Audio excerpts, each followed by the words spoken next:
mbokk yi asalaamaaleykum ñu ngi leen di nuyu di leen ziar di am mbégte daje ak yéen ci weeru tedd wi di weer bu ànd ak barke weeru am solo ren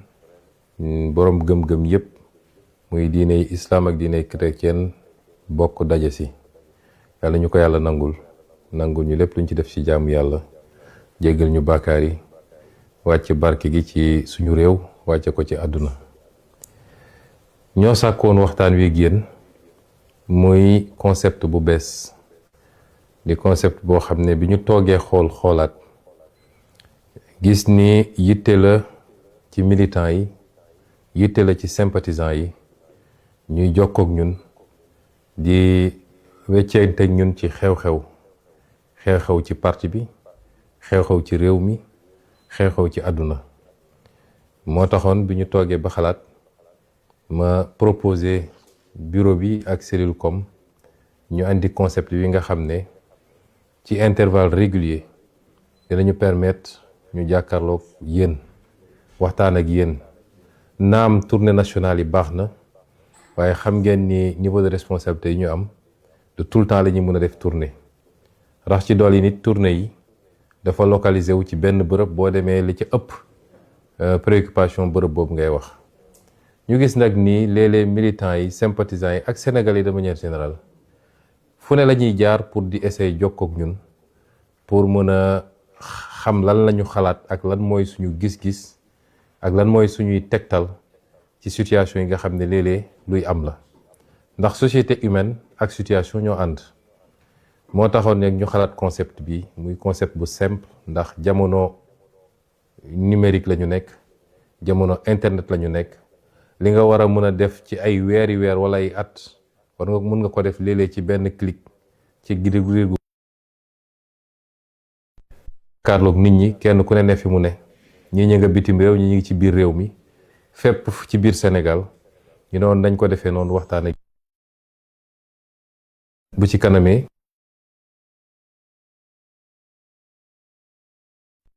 première édition bi wala première numéro bi sàkkoon nañu 14 régions Sénégal yi région bu nekk mu am kenn ku ci laaj ku jàllale benn laaj ak waa diaspora mu am ñu ci jël ak yu ni mel kon loolu mooy concept bi ñuy ñaan yàlla mu may ñu dugg ci jàmm génn ci jàmm te lépp lu ci nit xaaroon ci ay leeral yu mu bëgg mu am ko ci waaye dinaa doore sama kàddu ci introduction bu ndaw ngeen ma def ko ci kàllaama nasaraan ndax bëgg naa ci wax lu weesu réew mi ndax dafa di xew-xewu jamono mu làmb àdduna bi yépp. Chers amis d'ici et d'ailleurs, nous vivons des moments assez particuliers, des moments très sombres, des moments extrêmement délicats dont il nous faut mesurer toutes les conséquences et toutes les implications. Depuis 2 jours, s'est déclenché au Moyen-Orient une guerre, il faut l'appeler telle quelle, déclenchée par les États-Unis d'Amérique et leurs alliés israéliens qui ont choisi de frapper un pays, notamment l'Iran, et qui ont déclenché la riposte de ce pays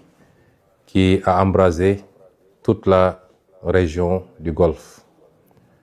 Nous serons très naïfs si nous pensions que ça se limiterait à cela. Nous souhaitons tous que ça n'aille pas plus loin que ça. Mais nous devons être pessimistes, voir les choses de la manière la plus lucide et la plus réaliste possible.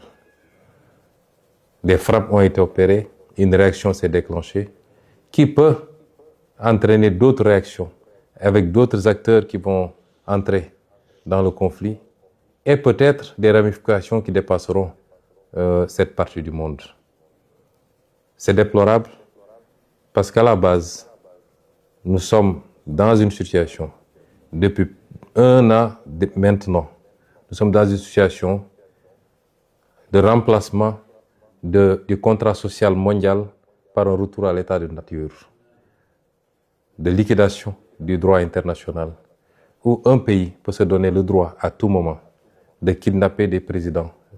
de s'attaquer à d'autres pays, d'asphyxier des pays pour annoncer en prendre possession pacifiquement plus tard. Un pays sans résolution ni mandat des Nations Unies peut décider de frapper d'autres pays, de tuer, d'assassiner, il faut le dire tel quel, leurs dirigeants. Ceci est extrêmement grave. Et tout l'équilibre du monde qui a été conçu sur ces 45 dernières années, voire ces 50 dernières années, s'en trouve compromis. C'est déplorable et il faut le condamner. Je me permettrai de présenter toutes nos condoléances à la famille et au peuple des dirigeants qui ont été assassinés, les dirigeants iraniens qui ont été assassinés, et souhaiter que ce conflit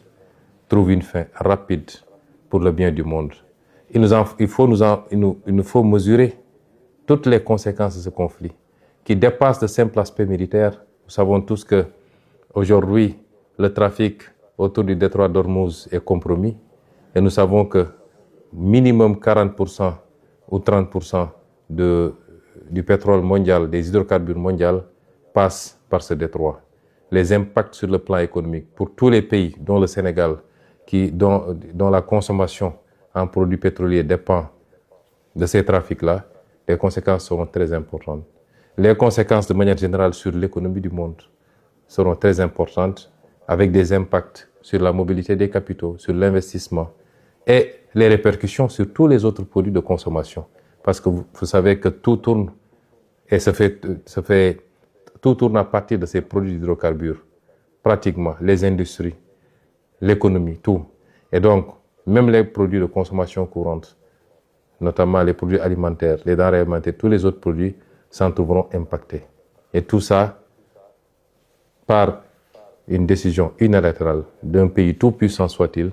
de déclencher une guerre, de frapper d'autres pays, et c'est déplorable. Mais nous devons faire une analyse géopolitique de ces situations. Ce ne sont pas des situations fortuites. Pas plus tard qu'avant-hier à l'Assemblée, je vous ai parlé du piège de Thucydide. Je vous en parle depuis pas mal de temps. Je voudrais que nous soyons tous bien conscients de la situation. Nous avons des puissances émergentes regroupées autour des BRICS, avec la Chine comme un pays moteur, qui aujourd'hui, quoi qu'on dise sur le plan économique, sur le plan technologique, et certainement de plus en plus sur le plan militaire, sont en train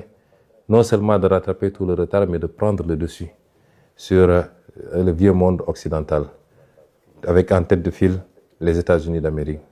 Et tout ce que vous voyez, c'est des réactions de ce pôle, et particulièrement des États-Unis, qui ont peur de perdre cette primauté qu'ils ont eue pendant longtemps, cette domination écrasante sur tout le reste du monde. Et si vous voyez bien la carte des interventions, il s'agit de freiner et d'expulser une puissance comme la Chine, de l'Amérique du Sud d'abord, d'où ce qui s'est passé au Venezuela, ce qui se passe actuellement à Cuba, ce qui risque de se passer ailleurs, puisque la Colombie a été menacée également. C'est ce qui se passe actuellement au Moyen-Orient,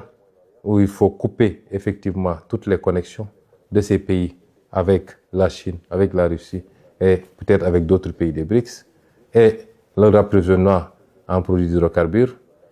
C'est l'Europe ne posant pas de problème fondamental, puisque l'Europe est un satellite du moins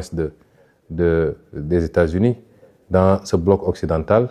Tout ce qui se passe est une tentative d'isolement d'une puissance montante et de pouvoir après se consacrer particulièrement à cette puissance, soit dans le cadre d'une guerre commerciale. C'est heureux si ça se limitait à cela. Nous ne souhaiterons pas que ça aille beaucoup plus loin pour des puissances dotées d'arsenal nucléaire et maîtrisant des technologies de plus en plus extrêmement sophistiquées. Nous sommes dans ce contexte géopolitique bien particulier. Quid de l'Afrique? Parce qu'on a parlé de l'Europe, on a parlé de l'Amérique, on a parlé de l'Asie. Et comme d'habitude, il est très difficile de parler de l'Afrique, puisque les Africains n'ont jamais pris leur responsabilité pour comprendre les enjeux et comprendre qu'ils n'ont pas d'amis, ils n'ont pas de parents et qu'ils doivent compter sur eux-mêmes par les réformes qu'il faut, par le règlement d'un certain nombre de contentieux ou de conflits inutiles, par la stabilité, mais surtout par le travail. Se mettre au travail. Nous sommes le continent qui n'existe pratiquement pas sur la carte géopolitique, mais qui semble être la seule à l'ignorer. Et nous sommes là encore dans des débats secondaires qui n'apportent rien au monde, qui n'apportent rien à l'Afrique, qui ne rapporte rien à nos pays pris individuellement. Cette Afrique-là, qui n'est jamais sortie sous le joug de la colonisation. Parce que ce qui se joue actuellement, c'est une forme de réitération par certains empires de volonté coloniale. La colonisation, elle n'est pas seulement physique, même si ici on est sur le terrain physique, elle est aussi cette possibilité d'imposer ses vues, ses desiderata à tout le monde et continuer à dominer le monde, à le contrôler et à ne prendre les autres comme des vassaux ou des satellites. Ça, c'est une forme de colonisation. L'Afrique n'est jamais sortie de cette colonisation. Et je m'en veux pour preuve que ce que les d'aucuns appellent la néocolonisation, par les monnaies coloniales, par le pillage des ressources naturelles, mais également par la dette injuste imposée à l'Afrique, les conditions extrêmement délicates d'accès à ces crédits et tout ce que ça fait porter comme poids à l'Afrique. L'Afrique n'est jamais sortie de cela. Et les vrais combats, ils sont là. Et c'est ça notre combat, nous. Malheureusement, quelquefois, moi personnellement, j'ai l'impression d'être assez isolé dans ce combat, y compris ici, dans notre pays au Sénégal, et maintenant qu'on est au pouvoir. Et c'est ces enjeux-là que nous devons comprendre. Que je veux que chaque militant et chaque militante comprennent. Que notre combat dépasse les débats futiles et inutiles sur des combines et des manipulations politiciennes. mbokk yi àdduna bi jaxasoo na ñun rek a ko comprendre gul bu ñuy seetaan di xew ci àdduna bi ci ay commentaires la yem xamuñu ni lépp lu xew foofu impact bi mun a am ci suñuy réew ak suñu développement ak ci ëllëg ndax nit du soppiku. L'être humain est un prédateur. La majorité des êtres humains sont des prédateurs. li andi woon ci ay jamono ay nit jaaxle ca fa ñu dëkk seen suuf doyul ñu soxla yaatu ba jël seeni gaal wër fu nekk dem seet yeneen suuf yu ñu coloniser balaa loolu ñu seet yeneen suuf yoo xam ne noot nañ ña fa ne di leen jël di leen jaay en tant que jaam yóbbu leen ci yeneen continent ñu dem liggéey. loolu taxoon ñu demaat ba ñëw jël suuf soosu ne ñoo ko moom muy colonisation loolu du mus a dañ te ñu xam ni ba léegi rawuñu ci loolu. àdduna mën na doxaat ba nit ñi dellu si waat te dégg ngeen kenn ci kilifa yi mooy ku ñuy wax Marco Rubio di benn kilifa ci États-Unis dafa wax ni dañoo war a delloo si waat colonisation. tey ñooñu bu ñu demoon ba jaaxle ndax dañoo am seen mode de vie am benn niveau bu ñu tàmm ci richesse ak yu demee noonu bu ñu demoon ba xam ni loolu mënatuñ koo am te jàpp ni Sénégal am na alal goo xam ne mi ngi fi lan moo leen tere tey ñu ñëw ci seen doole ñëw nangu Sénégal comme tey ni ñuy attaqué ay réew di rey seeni président di jël seeni président yóbbu leen di leen tëj noonu la amee ci ñeneen ak ñeneen ci képp koo xam ne am na doole. moo tax Afrique benn yitte rek la waroon am Sénégal jiitu ci mooy jublu ci liggéey wàññi coow li wàññi wax ji wàññi politique bi ak combine politique yi. est-ce que ñun nous sommes à la hauteur de ces enjeux? boo xoolee coow lépp ci Sénégal ay waxu coalition diw ay waxu parti diw ay waxu xëcc nañu lii ana liggéey ana concentré wu sur l'essentiel. loolu mooy tey enjeu bi nga xam ni moo war a nekk suñu bos muy lu mooy andi woon rek ci introduction mooy il faut qu'on soit à la hauteur des enjeux. Les enjeux ne sont plus aux combines politiques ou politiciennes. Les enjeux ne sont plus aux réclamations injustifiées. la xam ne réew mi liggéeyagul alal gu mu mën a séddale ba kenn ku nekk la muy laaj ñu mën ko koo jox na ñëpp jublu ci liggéey wàññi wax ji. lu ko may nag la woon fa woon nan ñi defoon ba jiituñu ba xëy noot ñu bu ñu foog ni raw na ñu xëyaat ñëw noot ñu te duñ ci mën dara. bu dee réew ñu ëpp doole fuuf booy seet tey li xew diggante Russie ak Ukraine rek keroog damay seetaan benn documentaire ci benn guddi rek Russie yónnee na 850 drones yu mu envoyé Ukraine. ñun Sénégal mënuñoo jënd fukki drone yu mat ak suñu alal. kon nañu xam ni existé wuñu sax ci wàllu koom ak ci wàllu puissance ak ci wàllu doole waaye ñun foog nañ ñun ñooy le centre du monde. kon nañu jublu ci liggéey ndax lu ko mooy rek la woon fa woon. ñu ngi leen di gërëm di leen sant li introduction la woon ñoo ngi delloo kàddu gi nag jox ko mbokk yi kenn ku nekk li nga am ci yitte ci laaj ñu tontu ko lépp ñu def ko ci tey ak ci dal ak ci teggin ndax am na solo. asalaamualeykum.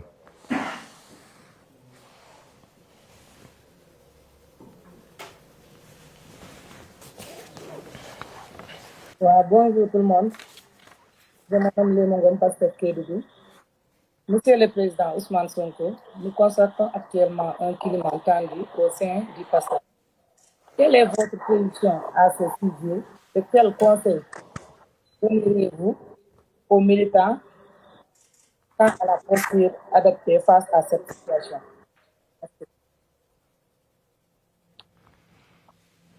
jërëjëf Lému ñu ngi nuyu waa Kédougou yëpp di leen ziar di leen wax ni namm nañ leen nag laaj bi mu laaj am na solo ndax dama ko defe naa moom laa tëjee sama wax léegi nee nañu am na wax ju am ci biir Pastef te wax ji bëri na man jàpp naa ni wax ji bëreetul ndax dafa am lu ma leen waxoon mooy dañu soxla woon rek clarification bu ñu demee ba clarification am ba position yi ñu xam ko defe naa wax ji bëreetul ndax Pastef parti bu mag a mag la Pastef dafa jaar fam fu mu jaar jàmmaarloog lu méttee loo xam ni kenn yaakaaroon ne mun nañ cee mucc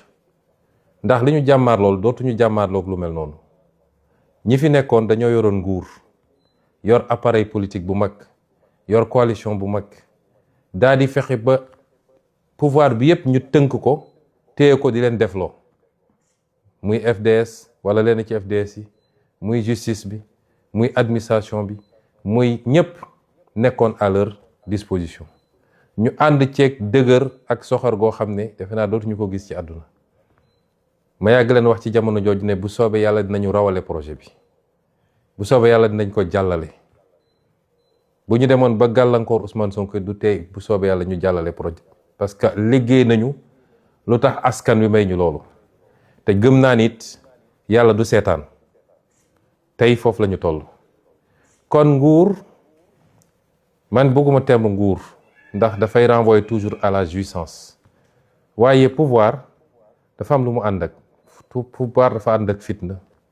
ñaare dafa ànd ak seytaane rawatina nag bu dee waajaluñu ko niñ ko war a waajalee mun na andi lu bëree bëri pouvoir a ni mel waaye ñun mënatuñu jànkonteeg lu ñu jànkonteel damay dégg léeg-léeg nit ñi naan léegi lay gën a metti parce que dañoo xamante suñu biir déedéet loolu amut xamante suñu biir dafay yombal mbir yi kon clarification am na xam nañu position kenn ku nekk Pastef nag weesu na loolu moo tax toujours dama naan militants yi ñoom sax léeg-léeg ñoom ñooy yokk wax ji ñoom ñooy andi wax ji clarification am na mooy Pastef mooy le principal parti le parti le plus structuré le plus fort et le plus solide au Sénégal sénégalais yi won ñu ko weesuwul élection législative bi ñu génn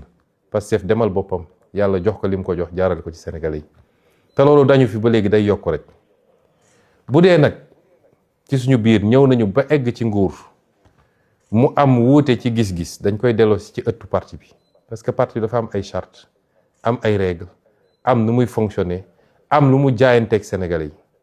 la ñu boole lan la bu dee am na lu ñu boole li andi problème lan la bu dee am na est-ce que c'est strictement politique mooy ci parti bi la ñu amul gis-gis la ñu bokkul gis-gis wala dafa am loo xam ne ci état bi la mooy projet bi ñu porté ak ni ñu war a doxalee état bi ak fi ñu war a teg mbir yi est-ce que foofu am na wuute ci niñ ko yore amaana ñaar yëpp am na moo tax nag ma ne dañ ko delloo ci ëttu parti bi am na nu muy àttee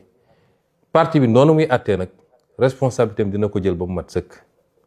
parce que du parti bi mooy daw ci kannaaw ab nit ak koo munti doon man mi Ousmane Sonko ma demoon ba waroog parti bi moom mooy wone ma dellu sil ci li nga xam ne moom lañu moo ñu boole waaye du parti bi mooy tënku daw fekk ma doxal nañ ko noo xam ne nag fexe nañu ba kenn ku nekk déggal boppam barki démb bi ma président ne dafa bëgg a gisee ak député yi dama ko ne président loolu c'est pas une bonne idée su ma sañoon ñu bañ koo def moom defe naa fàttali na ko député yi barki démb ci liñ ma wax ma ne ko su ma sañoon ñu bañ koo def ñaar yi moo tax ma wax ko benn bi mooy waruñu ko def ci palais ba ndax njëkkoon na ma wax ni dafa bëgg a giseeg coordonnateurs yi ma ne ko loolu lu baax la li tax may nangu loolu mooy damay bañ mu mel ni man maa dox digganteem ak parti bi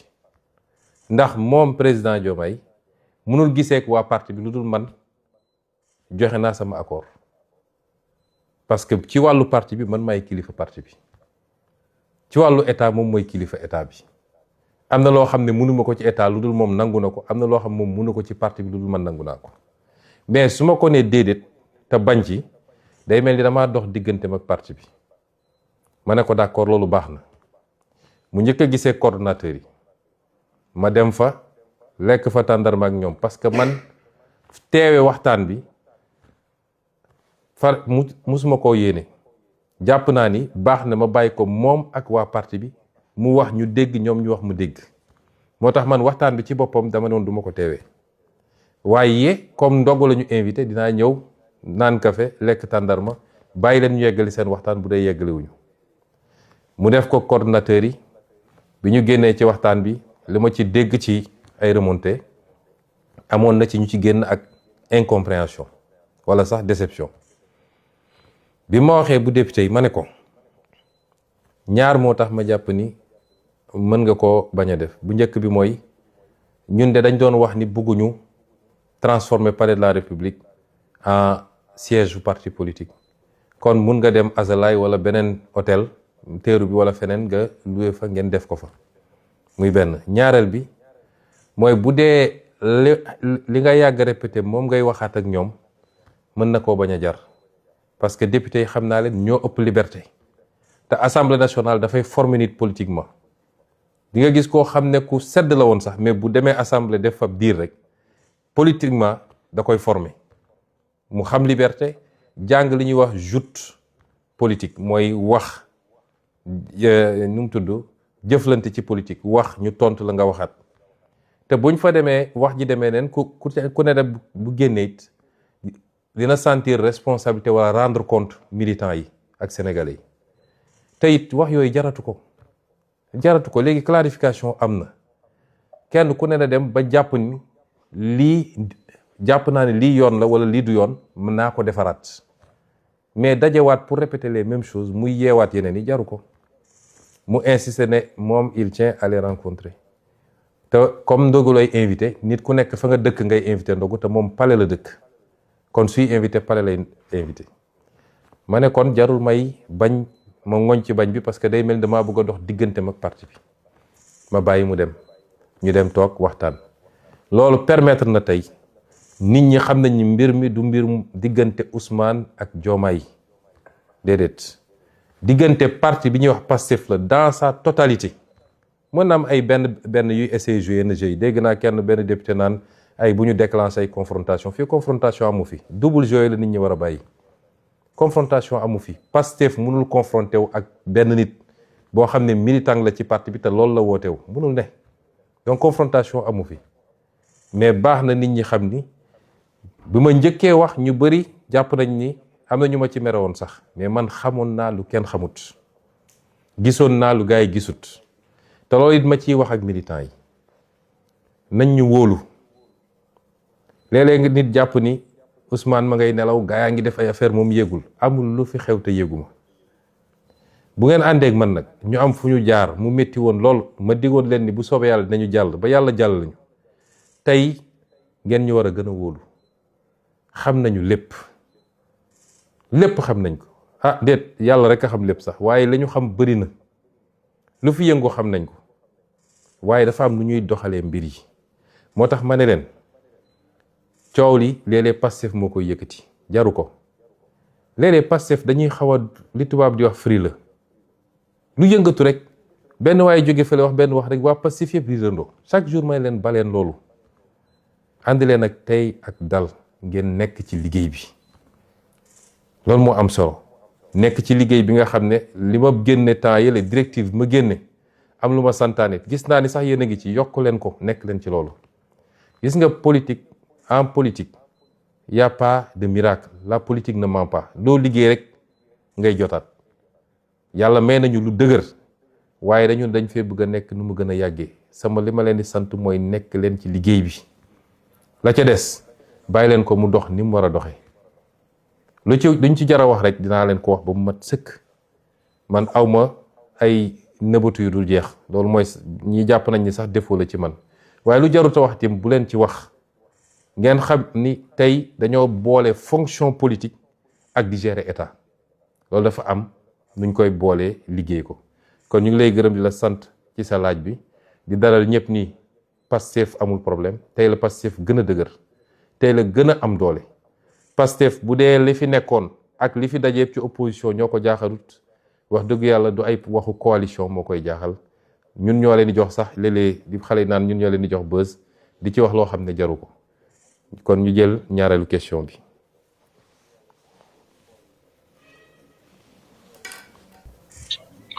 waaw salaamaaleykum waa panel bi président ñu ngi lay nuyu di rafetlu bu baax initiative bi di la waxal ne ñun base bi moom fa ñu nekkoon démb ak tey la ñu boole woon ak yow ba léegi ñu ngi koy gis kon ñu ngi ci. waaw sunu laaj nag ba bëriwul sunu laaj mooy beaucoup de collectivités territoriales n'ont pas eu la chance de la visite du président du parti. Où en êtes-vous avec votre fameux Nemmeeku Tour, moment tant attendu par les militants de la base pour vraiment être en contact direct avec leur président de parti, surtout ceux du monde rural. Waaw loolu moo nekkoon question bi. Merci beaucoup. jërëjëf sëñ Khadim ñu ngi lay nuyu di ñuy waa Njaareem yëpp daan wax namm naa leen Njaareem nag jotoon naa fa ñëwaat fa xam naa ni dinañ ko organiser ci cadre tournée bi waaye balaa may tontu sa laaj bi dinaa compléter ci laaj bu njëkk bi tuuti ndax damay bañ nit ñi jàpp ni Pastef dafa am problème dafa bëggul ànd ak kenn parce que léeg-léeg ñu bëgg ko présenter noonu Pastef bañul ànd ak ay nit Pastef li mu bañ mooy ñu ne dañuy def coalition ak yow mu leer ni Pastef mooy xolu coalition bi mooy poids lourd bi nga ñëw ne damaa bëgg a toog ca kaw Pastef wala ñu ne dañuy ànd ci coalition nga ñëw ne man li gën a dëgër ci coalition bi naa xool nu may defee ay pexe pour tàqale leen di def ay jeu di essayer boole nit ñi di dem jay gis ñenn ñi gëmloo leen ni yow yaay lii da nga war a xam ni diw nangam ñun loolu la ñuy bañ Pastef waaye Pastef dafa sosoo ci ànd ak ay nit ma fàttali ni Pastef bi mu créé wu 2014 2015 ñu commencé waxtaan ci ay fusion ak ay formation politique ay parti politique ñu yàgg ci parti bi xam nañ li may wax 2017 élection bi ñu dem Pastef 2024 bii la njëkk a dem ci turu Pastef ci élection yi ci des yëpp depuis yoonu askan wi 2017 élection législative ñu àndoon ci ak ay parti ñoom RND bu Diallo Diop ñoom Madieye Mbodj et cetera ba fii ñu toll nii Pastef dafa musa ànd ak ay nit te ñu doon àndal ñëpp nag ba léegi ñi ngi ànd ak ñoom ci kóllëre ñi ñu doon àndal ñëpp ñoom docteur Cheikh Tidiane Dièye ñoom Moustapha Guirassy ñoom Aïda Mbodj ñoom Habib Sy ñoom su ma doon lim dina gudd trop ñu ci bëri ñi ngi ànd ak ñoom ñii depuis 2017 2018 2020 22 et cetera ba léegi ñi ngi ànd ci kóllëre ak ci sutura te yéene nañ leen ndax Pastef day joxe Pastef joxe na fi ay maire yoo xam ne ñëpp dañ ne Pastef waru ko woon joxe Pastef joxe na fi ay député Pastef joxe na fi ay ministère kon Pastef amul problème mu ànd ak nit bëgguñu ñu présenter ñu comme des gens yu bañ a ànd ak ay nit waaye dafa am ànd yoo xam ne dañoo xaw a doy waar ñoom dañuy ñëw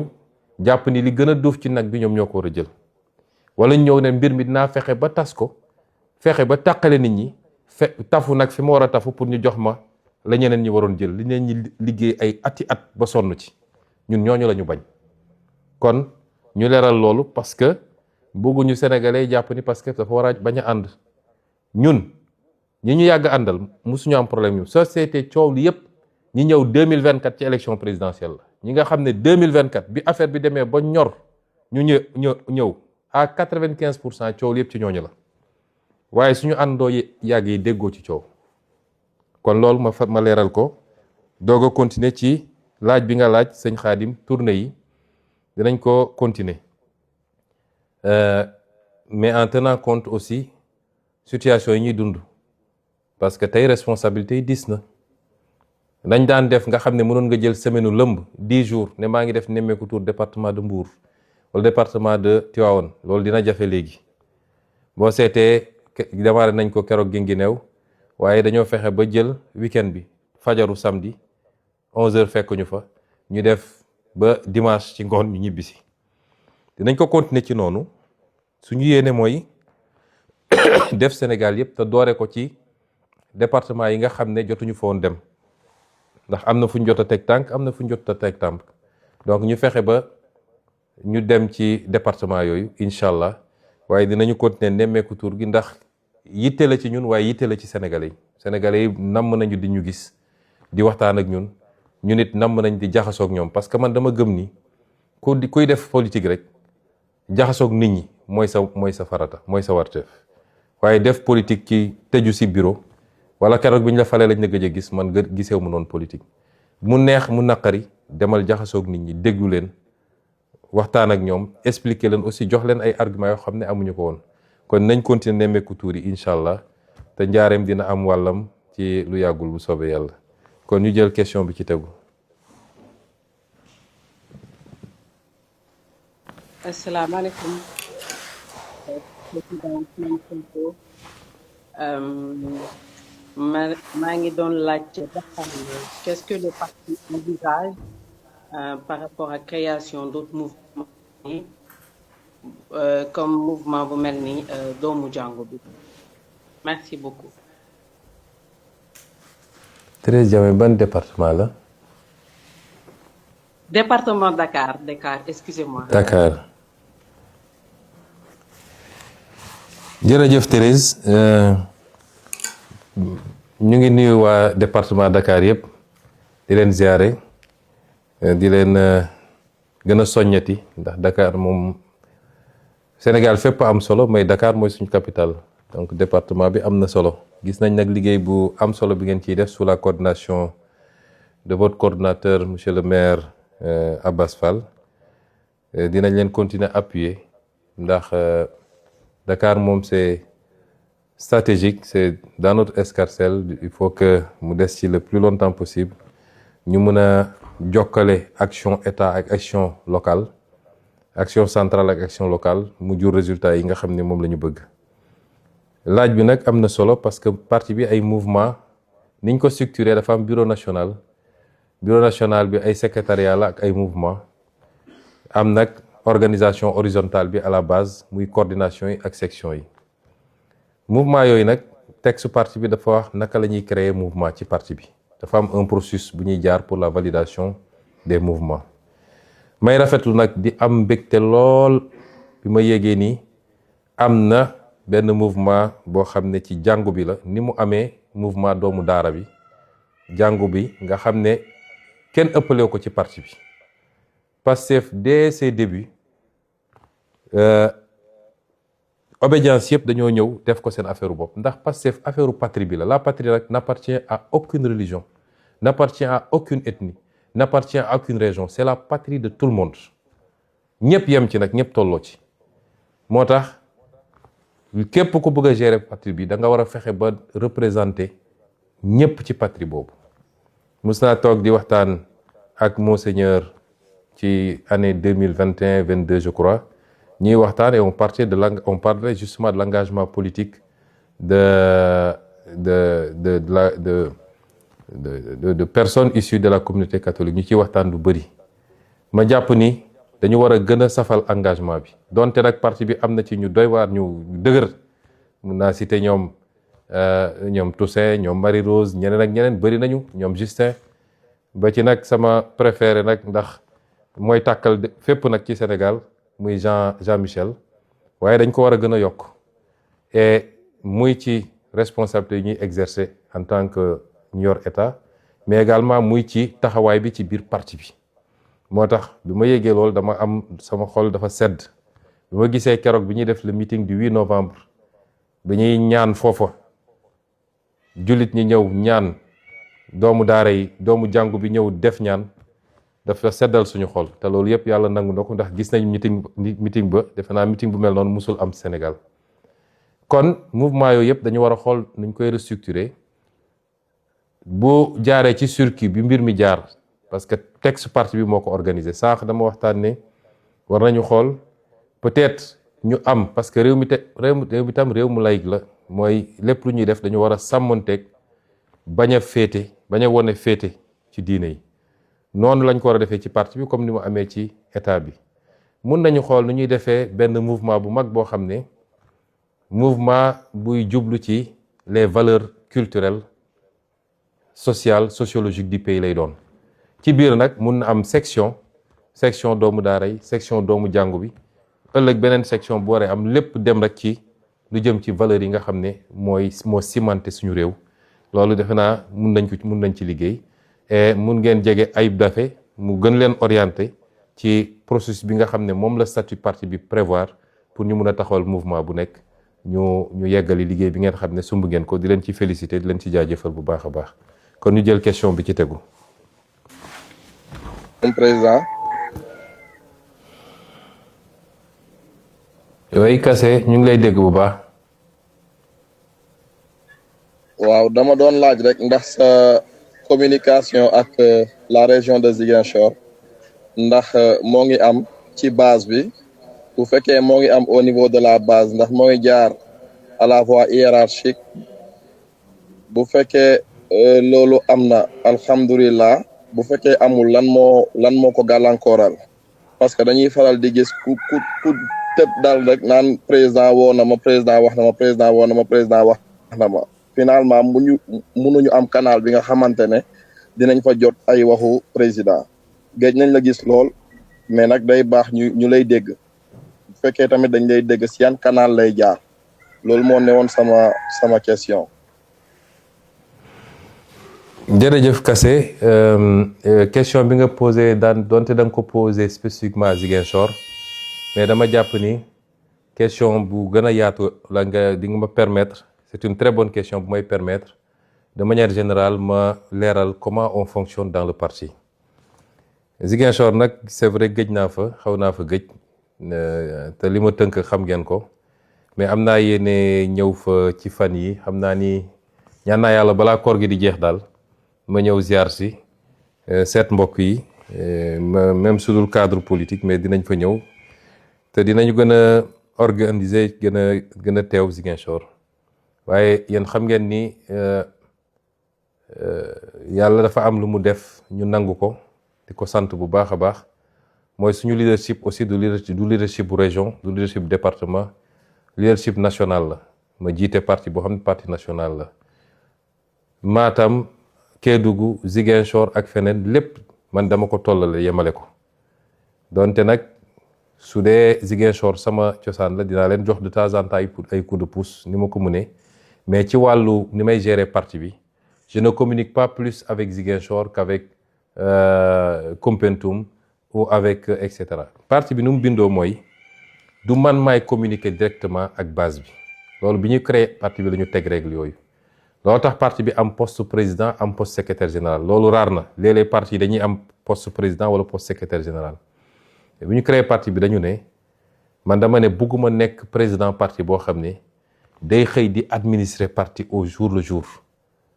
chaque jour ñu ne la section bi problème am na cellule bi problème am na nga koy gérer nañu créer benn niveau boo xam ne moom mooy administrer parti bi loolu moo andi poste secrétaire général donc secrétaire général mooy wax ak base bi te it parti bi bu amee lu muy wax lu officiel du nit mooy jóg ne président woo na ma man su lu may def lu officiel du ma woo kenn kon ku ñëw ne leen président woo na ma nee na kooku woowuma ko wala su ma ko woowee leneen laa ko woowee léeg-léeg ma woo nit ne ko dégg naa ni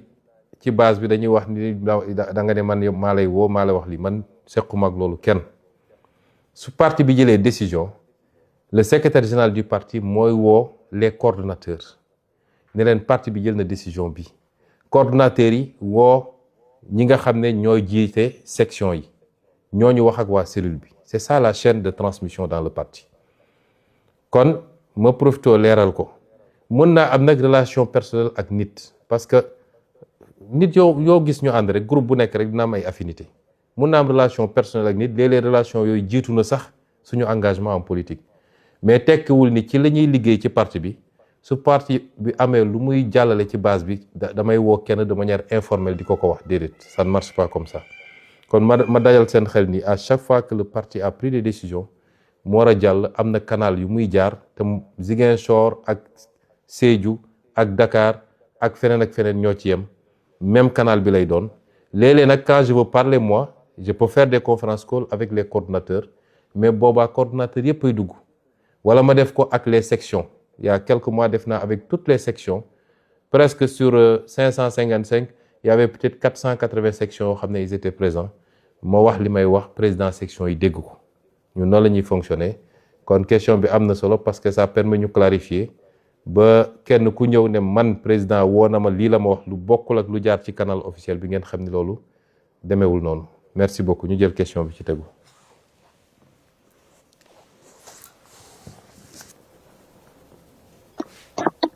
allo salaamaaleykum.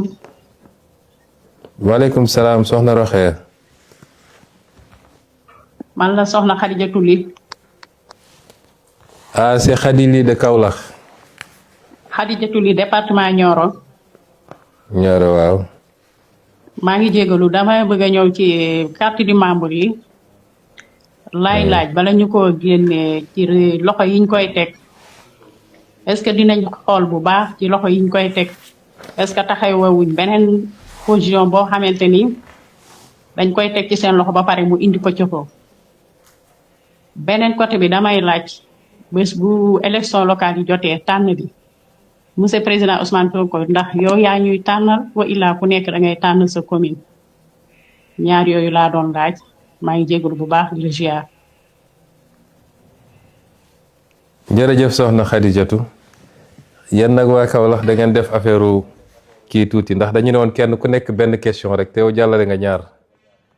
loolu moom dinañ ko noter ci Saloum alors laaj yi nga laaj am na solo d'abord ci carte de membre yi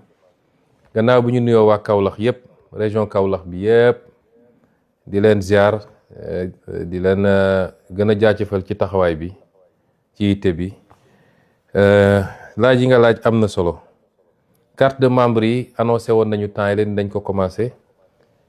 te xam naa ni ci fan yu néew rek dinañu def lancement officiel placement carte de membre yi fi mu ne nii tembe defe naa ci bésu tey wala démb jot nañu les premières cartes de membre les 400 000 premières cartes de membre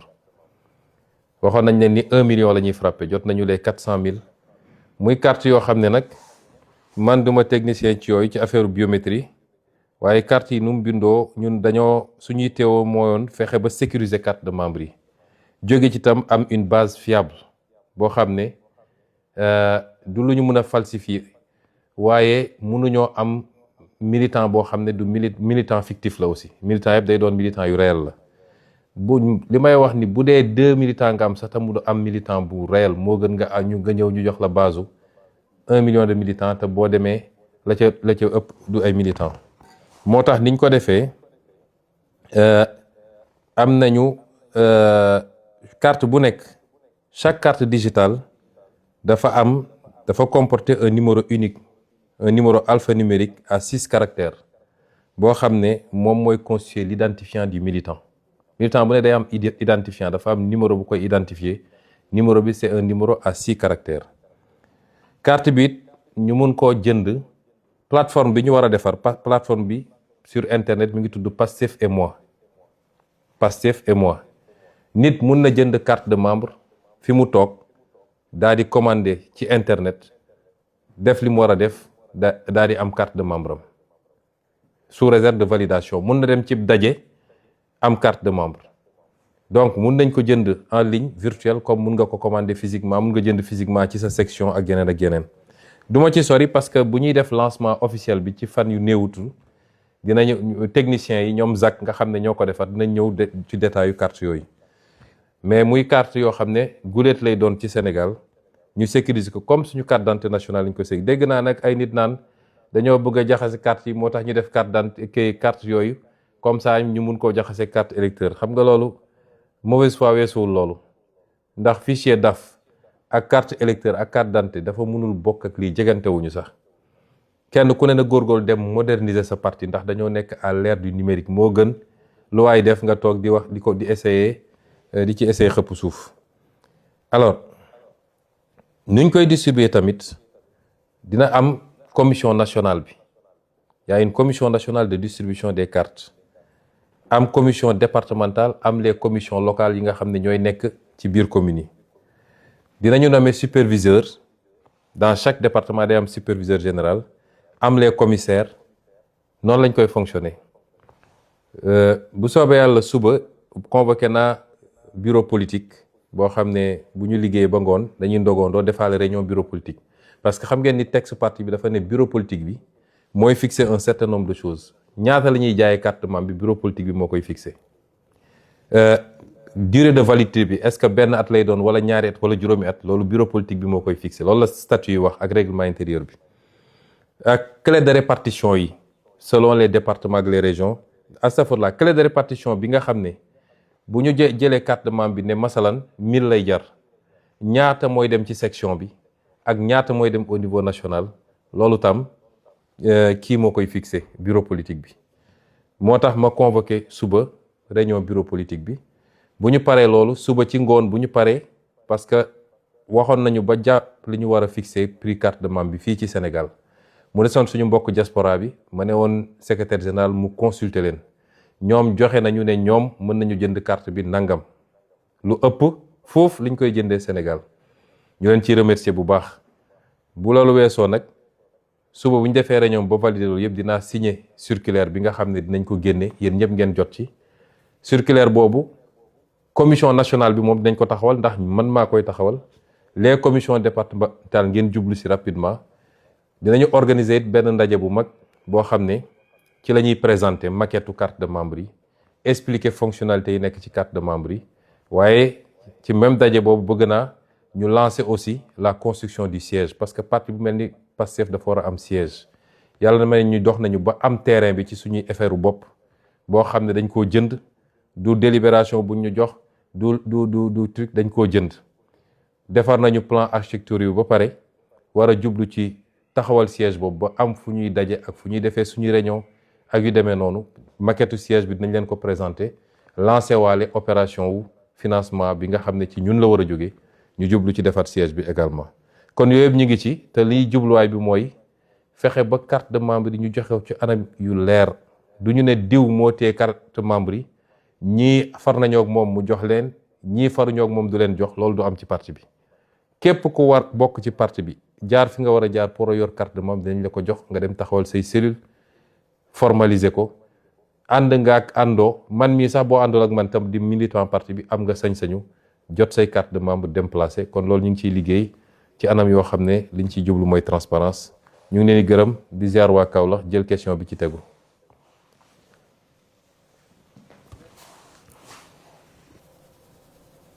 asalaamaaleykum. asalaamaaleykum. waaleykum salaam wa rahmatullah. monsieur le président di lay ziar bu baax a baax di la nuyu di la encourager di rafetlu initiative bi bu baax a baax a baax waaw man de li ma doon laajte par exemple moo doon affaire carte de membre yi te sama collègue bi ma jiitu wax na ci donc man du ma si waxaat léegi li may wax mooy dama doon laaj réinvestiture yi est-ce que jotul ñu def ko ci parti bi parce que presque dans beaucoup de localités les coordinations souffrent et sont un peu paralysées du fait que les activités manquent parce que benn coordinateur aussi yanu beaucoup de fonctions ci boppam te y a des manques de temps ak yeneen yoo xamante ne ni ñu ngi fi kon ñuy laaj est-ce que jotul ñu def réinvestissement créer de nouvelles bases pour une meilleure prise en charge des problèmes sociétaux donc foofu daal lañ doon accentuer suñu question pour le moment incha allah rabbi jërëjëf. jërëjëf soxna Rokhaya je pense que bon naa def exception ci question ñaareelu question Kaolack bi su dee du ñëwaat ci question yi man mën naa ko tontu benn yoon wax na ci lu jëm ci naka la ñuy defee investiture yi pour élection locale yi ñu dëgmal investiture yi toujours ñun dañu am parti bu organisé am ay texte dañoo amoon texte yi dafa waxoon ni base bi moom mooy décider sauf élection présidentielle yeneen élection yi dañu renvoyer à la base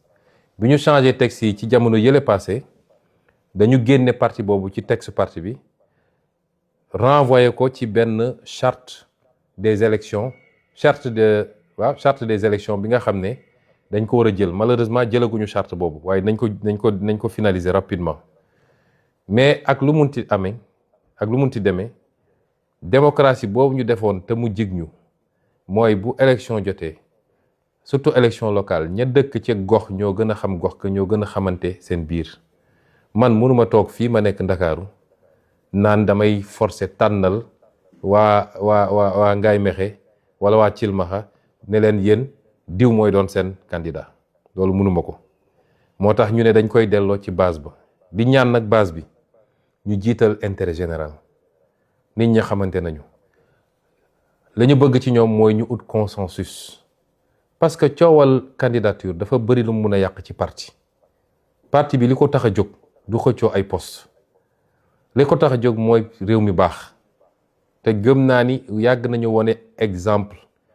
bu doon mooy ci candidature rek tey duñu am candidat bu dem présidentiel kon nit ñi bu ñu dajee nañu waxtaan entre ñoom mu am ñu war a mën a bàyyi dara ngeen ut consensus autant que possible loolu de moo ñuy gënal ñun ñu toog ñu ne commune yépp waxtaan nañu déggoo nañu ni diw mooy seen candidat tekkiwul ni keneen ko bëggoon nekk candidat te tànnuñu ko mënul nekk leneen lu ko gën ëllëg damay jafal di joxe benn misaal élection 2022 élection locale yi am na ñoo xam ne tànnuñu leen woon parce que dañ ne nañu ut consensus bu ñu amul consensus ñu dem élection waaye bu ñu demee élection bi leer nañ ñu ne diw moo gagné wasalaam mais bu ñu demee élection contestation ñu ne élection bi jaarul yoon boobu lay ñëw au niveau national pour ñun ñu arbitrer mu am ñoo xam ne bi ñu arbitrer yàlla dafa def kontaanuñu woon dara mu yóbbee leen sax ci yenn manifestation ni ñu manifester seen ñàkk kontaante waaye tey ñooñu tey ñi ngi yor ay ndomb tànk yu kawe am na ñoo xam ne sax ñi ngay toog ci conseil des ministres tey ministre lañu wala secrétaire d'état lañu wala leneen nañu moo tax mbir mi nañ ciy jiital toujours yàlla bëgg nga jaadu na politique ak ambition ñoo ànd damaa bëgg a nekk maire bi damaa bëgg a nekk président conseil départemental damaa bëgg a nekk député bi damaa bëgg a nekk président bi waaye nañu xam ne yàlla rek mooy dogal in fine li nga war a def ko waaye bu mu la yóbbee mukk ci lu ñaaw ndax parti bi weesu na loolu kon liñ leen wax mooy njëkk leen ut consensus waxtaan leen mu am ñu war a ëppale seen bopp dara bu ngeen amul consensus élection am bu ñu defee élection kii moo gagné ñi ci des ñëpp ka bëggoon te gañewul na ñëw nekk son directeur de campagne même bu dee kële nangul na ko xar tànku tubéyam pour ñu gagner parce que en ce moment c'est le parti qui gagne c'est le Sénégal qui gagne bu loolu amul nag dina yëg ci ñun dinañu arbitrer gënaluñu nag te ñuy wax nit ñi ni ñun duñu parparloo mukk duñu arbitrer parce que diw mooy suñu xarit wala diw suñu mbokk la wala diw moo ma neex ñun dañuy arbitrer ci suñu conscience li ñu suñu conscience may kon loolu moom la ñuy wóyale waat noonu la ñuy doxalee di profité di wax nag ni parti bi dafa yaatu ubbeeku léeg-léeg nitu Pastef suñu problème yépp mooy nit ñi sax dañuy am impression que nitu Pastef dañoo siis lenn bokk ci nitu Pastef yi bëgguñu ubbi bëgguñu yaatal bëgguñu après dañ naan ñun ñoo fi newoon démb ak barki démb déedéet ubbi gis nga diine sax dafa dox domaare ci dara ci lu ndaw ay nit di ñëw bi muy métti ba bi ñu gañee ba pare sax ay nit di ñëw moo tax tey ñu nekk ay milliards musulmans ay milliards chrétiens ay milliards leneen donc nañu yaatal mbir mi tekkiwul ni ki ñëw dafa gën ñi fi nekk tekkiwul day ñëw rek nekk ci kaw ñëpp waaye tekkiwul ni dafa war a ñëw rek nekk ci suufu ñëpp su kenn ku nekk ak li nga àndaale booy ñëw ak noo mel kon nañu yaatal mbir mi am ouverture lépp ñu xam ni intérêt réew mi la te li ñuy ñaan yàlla bu amee kenn ku ne di nga jëriñ sa réew ba doyal jëriñ réew nag tekkiwul ni forcément dama war a nekk DG wala dama war a nekk directeur wala dama nekk ministre déedéet y a 1000 manières de servir le pays te léeg-léeg nit dina servir réewam lu ëpp njëriñ ci réew mi ëppal ko njëriñ moom lu bokkul ak yooyu nga xam ne ay ndomb tànk rek la nga xam ne bu ko nit yoree te yem ci fi mu war a yem gisuma lu mu doon lu dul sacerdoce lu dul ab poids bu ñu teg ci kawam. mu des nag laaj bi nga xam ne soxna Roxaya laaj na ko ci renouvellement wu instance parti bi loolu moo tax ñuy lancer carte de membre parce que lu jiitu renouvellement il faut ñu defaraat base bi ba xam kan mooy militant lan mooy cellule bi ñan ñoo ko composé te loolu ci jaay carte de membre yi la war a njëkk a doore jàpp ma ni parti bi dafa nekk en léthargie man su ma toogee ay week-end di seetaan activité parti bi damay sant yàlla parce que nous sommes le parti le plus dynamique au Sénégal militants yi xaaruñu sax président da leen def leen wala bu leen def week-end boo gis rek fépp yaa ngi gis ay activité mun nañ ko xeeb mun nañu parce que waruñu bew waruñu li tubaab naan dormir sur ses lauriers dañu war a continuer di ful li ñuy def waaye coordination yaa ngi góorgóorlu section yaa ngi góorgóorlu peut-être dina am ay benn yoo xam ne peut-être ni mu waroon doxewul noonu waaye ñu gën a soññaat nit ñi rek ci liggéey bi structure provisoire yi bëri na ci parti bi am na yoo xam ne d'accord naa ni dañ ko war a gaaw defaraat am na ku léegi poser benn question sur Ziguinchor structure provisoire lañ fa tegoon defe naa fu mel ni Mbour noonu la mel defe naa fu mel ni Guédiawaye noonu la mel wala peut-être yu mel noonu yooyu war nañoo gaaw parce que ay communes yu mag la ay départements yu mag la ñu def renouvellement yi rapidement mais ñu def ko teg ko ci yoon parce que renouvellement yi jaay carte yi aussi moo ñuy permettre ñu dem congrès bi man newoon naa dañu génn avril te defuñu congrès ñaari dàqante wuñu sax parce que congrès parti bi mun nañ ko def à tout moment ndax congrès parti bi kenn rek lañ ciy renouveler ñaar mooy président parti bi ak trésorier parti bi ñoom la ñuy fal ci congrès ba faluñu fa bureau politique faluñu fa coordination président parti bi lañ fay fal ak trésorier parti bi su ma juumul kon loolu mun nañ ko organiser à tout moment su loolu weesoo defaraat texte parti bi lépp lu ñu bëgg a yeesal ci texte bi ak les résolutions yi nga xam ne mooy doon résolution yi war a orienter action parti bi moo taxoon ma joxewoon ndigal waa bureau politique bi ne leen nañu gaaw liggéey ci ñu dem ci congrès bi parce que boobu ba léegi nag ñi ngi wax congrès yàgg na jot na parti bi organise son premier congrès ordinaire ñu ngi leen di gërëm leen sant jël question bi ci tegu.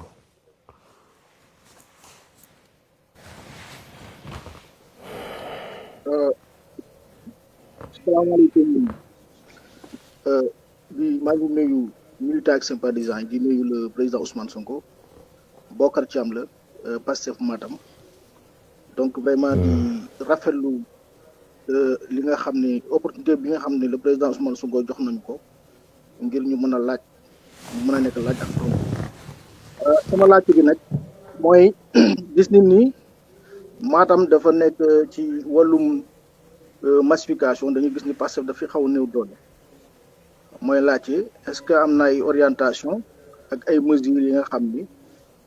parti bi prévoir na ko ngir gën a dooleel Pastef Matam waaye aussi ngir gën a dooleel aussi section yi nga xam ñoo nekk ci réseau de Matam pour ñu mën a def efficacement li nga xam ne mooy seen mission politique ak seen organisation sur le terrain loolu moo nekkoon laaj jërëjëf. jërëjëf Alaaji Bokar ñu ngi lay nuyu di ziar waa Matam yëpp di leen jaajëfal di wax ni njeen dama leen ni toujours di félicitation spéciale di leen encourager ndax am na zone yoo xam ne moo gën a jafe def politique que d'autres parce que c'était des zones yoo xam ne dañ ko sanctuariser woon bu yàgg ay bastion la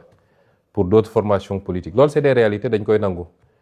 ñi ngi ñaan yàlla ñi ngi sant yàlla nag bi mu néewee léegi muy doon zone yu néew defe naa Matam ci dernier bastion la boo xam ne on va venir à la conquête de Matam nag ndax razzia bi nga xam ne raz-de-marée bi nga xam ne am na ci 10 ans yi progressivement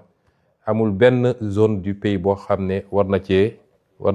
nañ koo bàyyi de côté. mais dama leen di féliciter ndax métti woon na lool Matam nekk bastion boo xam ne ñëpp xam nañ bastion kan la woon yéen ngeen am courage yu taxaw woote fa patriotisme woote fa nu mu tudd Pastef def fa liggéey bu am solo ba pratiquement élection bu mus a am li ci ëpp ci élection yi nous sommes arrivés 2e à Matam te loolu seen jàmbarte la kon liggéey boobu nañ ko continuer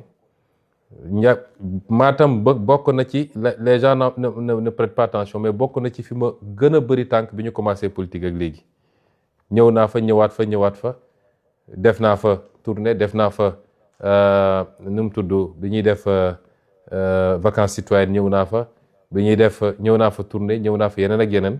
loolu yëpp c'était pour dooleel Matam pour xam enjeu bi mu nekk ak effort yi ñu war a def pour conquérir ko donc liggéey bi nañ ko continuer di leen gën a soññ rester ouvert politique ouverture la wax naa ko léegi ci bi may wax léegi ci beneen thème bi bëri na ñoo xam ne bëgg nañuy rejoindre parti bi nekkoon sax ci féete woon feneen bëgg a rejoindre parti bi loolu du transhumance mooy ñëw pour ñu jox la ñun amuñu lu ñu joxe mais ku dox ba jàpp ni gis nga bokk sa bopp ci Pastef te ma yàgg ko wax bi ñuy nekk opposant ba ñu nekk opposant déjà am na ñu jóge woon APR ñëw ci suñu parti ba tey ñu nekk ay maire comme ñoom Baye Niass ak yu demee noonu kon parti bi yàgg na am ubbeeku boobu kon garder cette ouverture là ñuy dalal xelu ñëpp nag ni ñun parce que bëri na cliché yu gars yi togg mais da ngay dégg sax ba léegi ci discours yi lu am ñu ne woo naa sama lii et cetera déedéet ñun amuñu benn zone du pays boo xam ne dañ koo stigmatiser wala dañ koo singali man wax naa ni dama am cosaan foofu ndax sama maam waa Njaayeen Pendaaw la donc ci Fuuta la bokk kon kenn ëppalewu ma fa ñun dañoo boole Sénégal yëpp maasale ko ñëpp la ñu bëgg defuñu exception li ma yéene Ziguinchor lu ko raw laa yéene pour Matam yàlla bi ma tiim bu dee du dëgg ci man yàlla koor gi ñu nekk bu mu am donc ñun amuñu problème boobu nit ñi ñooy essayer politiquer ces arguments là di ko de essayer jaay nit ñi loolu nag ci communication ñu leen ciy gën a soññ ngeen góorgóorlu gën a vulgariser donte nag ci démocratie la ñu nekk te nit mën na faral nit parce que seq na ak moom loolu dañ koy nangu kenn ku nekk sooy politique fa ngay essayer njëkk a am base mooy fa nga jóge kon loolu yoon la yéen tam war ngeen tabax à construire un leadership fort à Matam qui sorte du lot luñ ci mën pour jàppale leen si nañ ko def nañ leen accompagner dinañ fa ñëw tourner dinañ leen jàppale ci yeneen anam mais am na loo xam ne it sur le terrain entre yéen li ngeen représenté ak li ngeen mën a def ak ni ngeen yaatalee parti bi ba ñeneen ñëw yooyu yëpp suñ ko combiner jàpp naa ne dañ ci am résultat yi ñu bëgg tout en continuant à vous féliciter à vous encourager pour votre engagement votre courage et votre bravoure merci ñu jël question bi ci tegu. oui asalaamaaleykum wa rahmatullah. waaleykum salaam wa rahmatullah. ñu ngi nuyu di jaaree moom nuyu àdduna wërngal yëpp comme ni nga ko waxee rek bataille de Kaffrine nag weeru koor la woon te ñu ngi ci weeru koor également en fait ñun président suñu mooy gis nañ ne génne woon ngeen communiqué par rapport ak carte membre yeeg yooyu ñu tegaat ci beneen bataaxal boo xam ne ñëw na dooleeku si joxe des instructions pour que mouvement yi wala ñi nga xam ne ñoo nekk coordination départementale yi section communale yi également ak cellules yi ñu gën a jublu ci activités yi ñun li ñuy laaj ban message ngay envoyé ñooñu ñëpp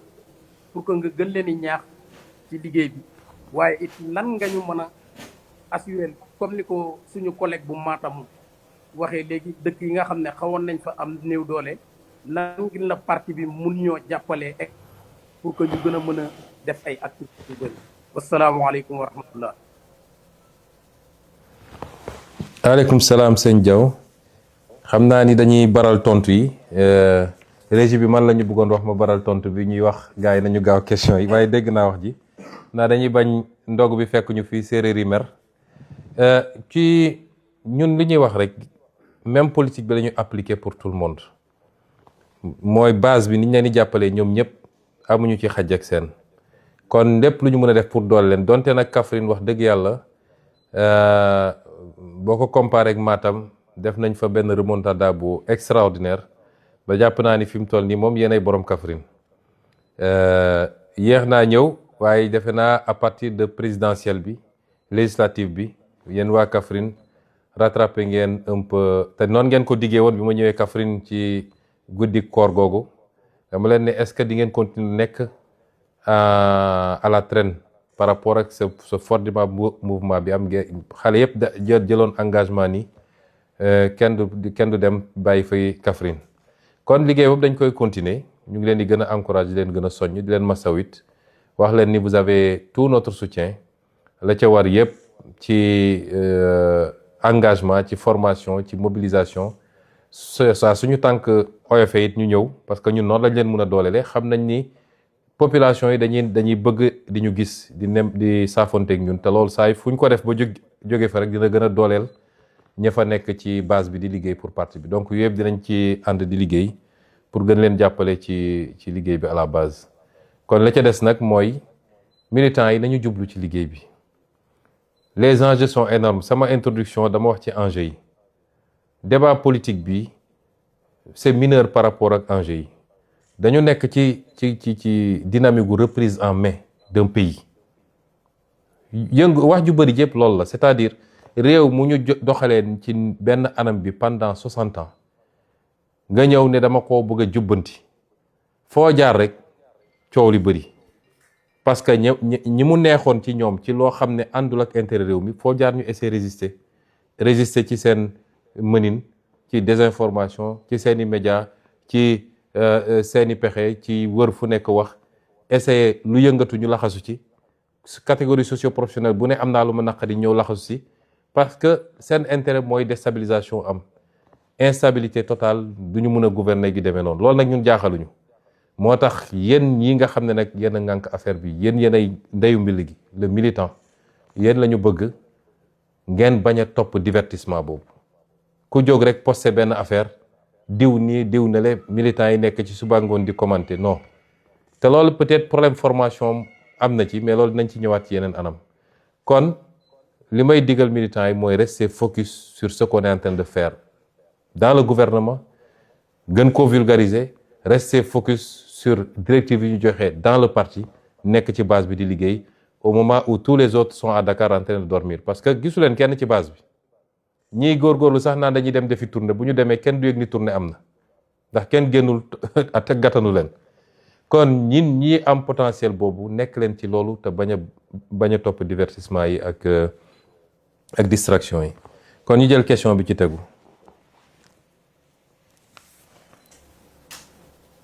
salaamaaleykum wa rahmatulah. waaleykum salaam wa rahmatulah. ñu ngi bu baax a baax suñu président di profito di la àpp ci koor gi di réitérer suñu tout notre engagement et notre détermination di renouveler suñu confiance et di renouveler également suñu serment d'allégeance question bi ñu bëggoon poser bëggoon nañ xam le parti est-ce qu'il prévoit un mécanisme pour recueillir les préoccupations, les différentes préoccupations de la base et surtout de pouvoir instaurer une communication franche et rassurante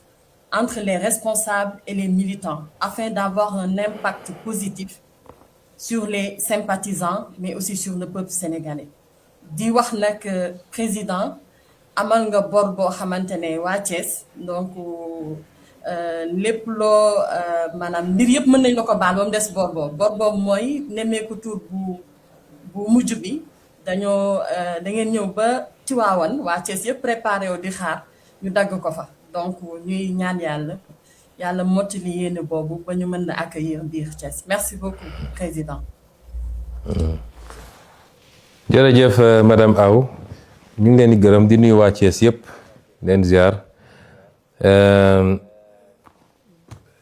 nemmeeku tur ba moom yéen xam ngeen la ci xew defe naa ba ñuy nekk ci étape Tivaouane la ñu jël ki doon organiser nemmeeku tur bi Fadilu ne ko rëpp ci kaso bi ca la traque ba dëgg takarnaase ba fi mu mujjee waaye du woon suñu coobare te niñ ko waxee rek fépp ci Sénégal bëgg nañ fa def nemmeeku tur te dinañ ci góorgóorlu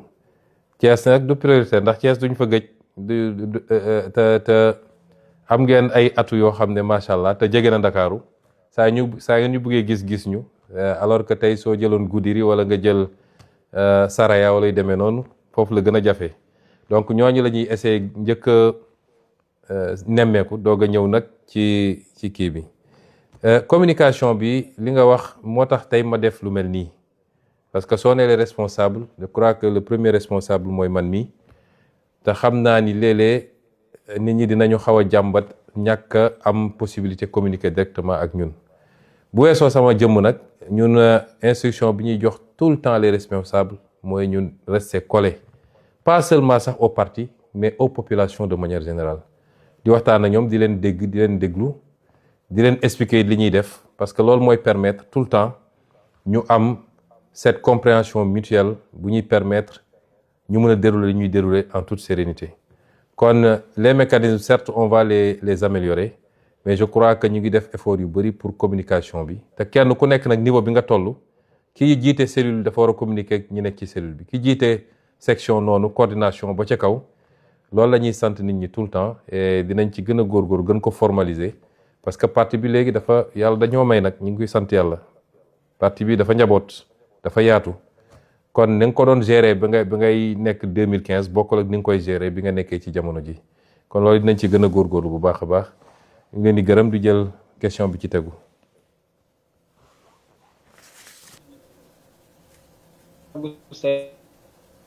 dans le département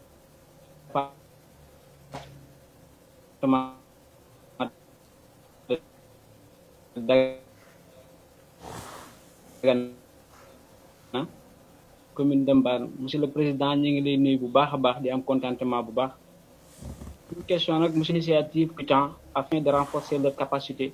et leur permettre de mieux jouer leur rôle sur le terrain di la wax nag commune Mbane na mën na la trop ndax gisagul pro si commune Mbane ñu ngi nuyu ñëpp di leen ziar asalaamaaleykum wa rahmatullah. waaleykum salaam. Saint-Louis la parce que kii bi dafa doon dagg au début c'est Saint-Louis waaw ñu ngi leen di gërëm bu baax di nuyu waa Mbane di nuyu waa Ndar di leen wax ni namm nañ leen trop Ndar moom ñëpp xam nañ li ma booleeg moom ak fi mu toll ci man su ma sañoon semaine bu nekk ma ñëw seet si leen yaaye ci laaj bi nga laaj bu am solo la man dama jàpp ni bokk na ci problème yi ñu am ci parti bi ba muy andi léeg-léeg jafe-jafe ci comportement yi ñuy gis ci réseaux sociaux yi ci su événement amee ni nit ñi di réagir loolu yëpp manque de formation moo ko andi dama yàgg wax nag ni Pastef parti la boo xam ne dañ koo mayul fu mu jàngee raam fu mu jàngee taxaw fu mu jàngee dox Pastef dafa judd rek ñu song ko daanaka 2014 dañ ko créé 2016 dañ ma dàq impôt la ca des xam ngeen ba fi mu mujjee moo tax yàlla def nag ci diggante bi njaboot gi ñëw ñëpp ñu bëri gis seen bopp ci discours Pastef muy fii muy bitim réew te li ëpp ci ñi ñëw musuñu woon a def politique xamuñoon politique comme sama genre gi rek man mi musuma woon def politique ba 2014 kon loolu boo booleelu yëpp day andi léeg-léeg ñu gis ni militants yi jàmbaar lañu am nañu engagement am nañu détermination trop mais léeg-léeg sax ñu juum ci loo xam ne ñàkk formation moo ko andi te it dañoo remarqué ni dafa am écart bu rëy entre ñun ñii féete kaw rawatina man mii di jiite parti bi ak base bi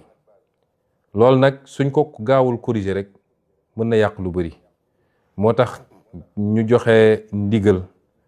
moom Moustapha Sarré mi yor formation bi ak équipe am yëpp dinañu réformer temps yu bëri renforcer parce que jamono ji ak le virtuel tey maa ngi nii toog ak yéen di waxtaan kon formation mun nañ ko def tous les jours après les heures de travail mun nañ ko def tous les week-ends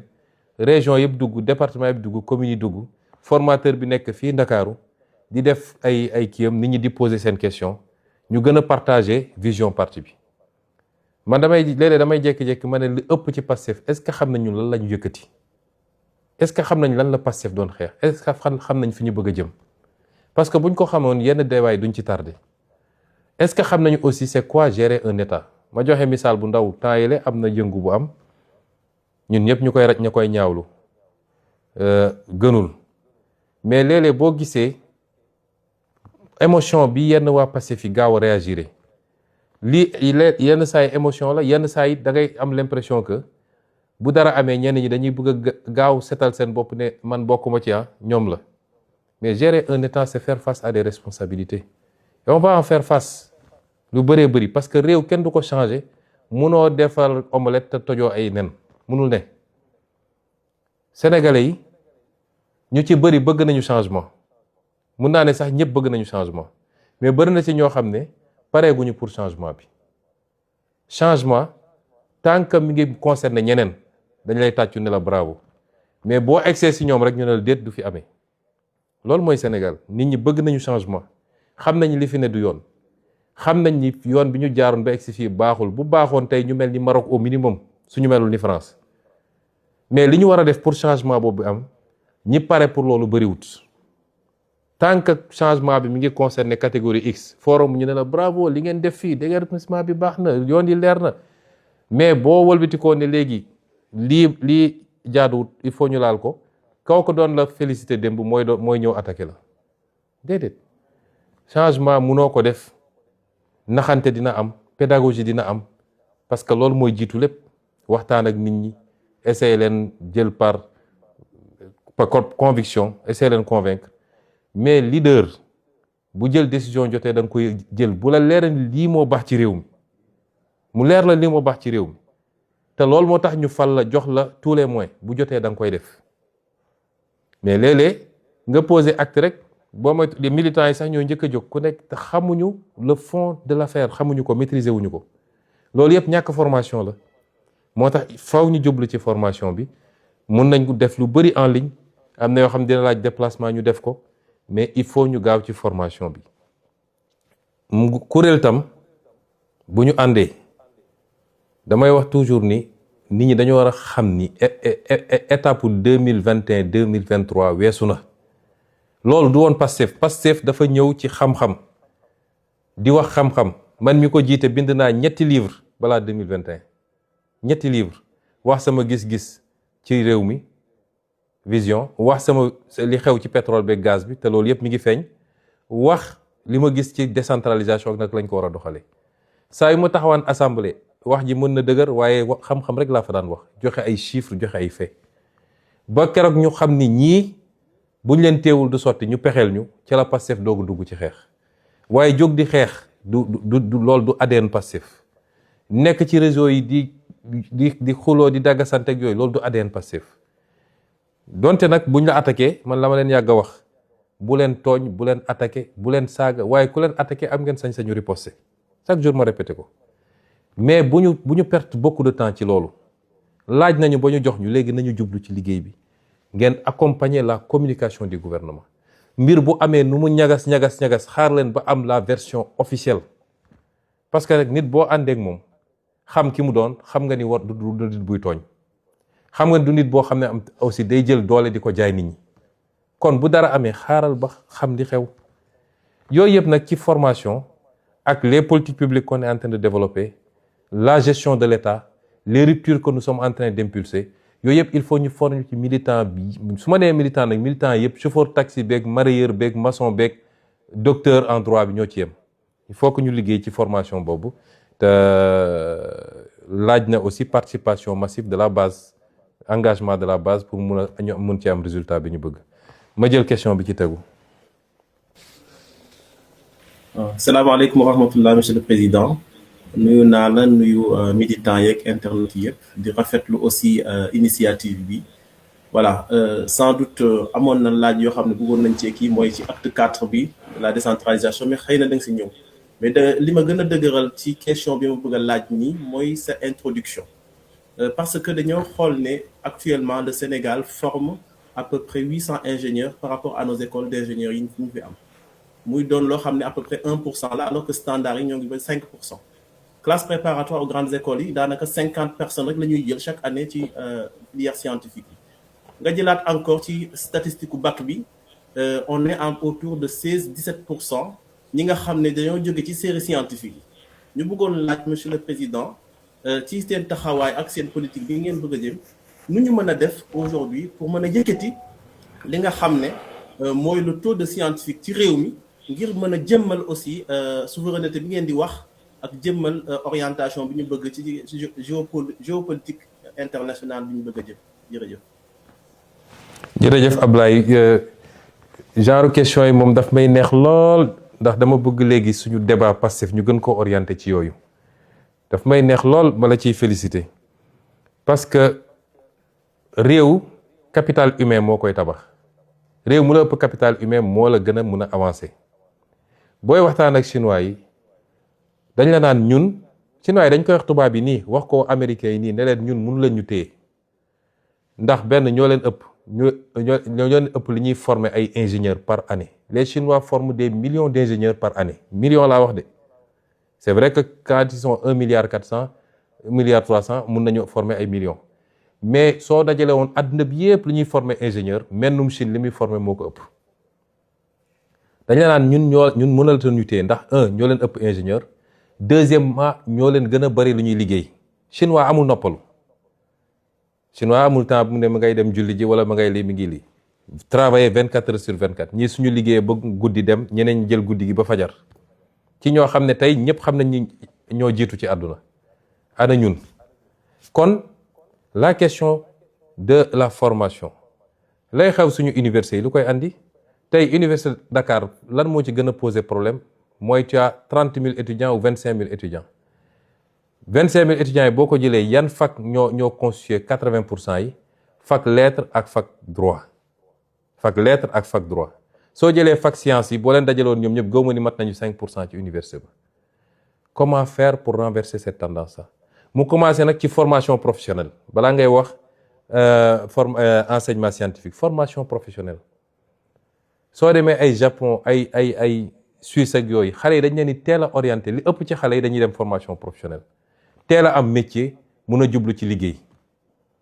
fii ñëpp dañuy dem université moo tax nga gis ku mun a def 10 ans université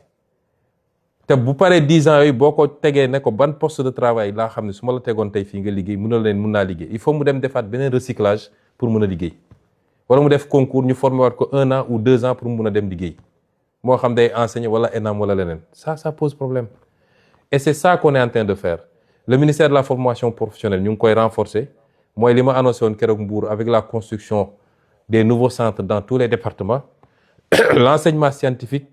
c'est tout un programme bu ñuy teel a identifier les jeunes ak leur potentiel dès l'école élémentaire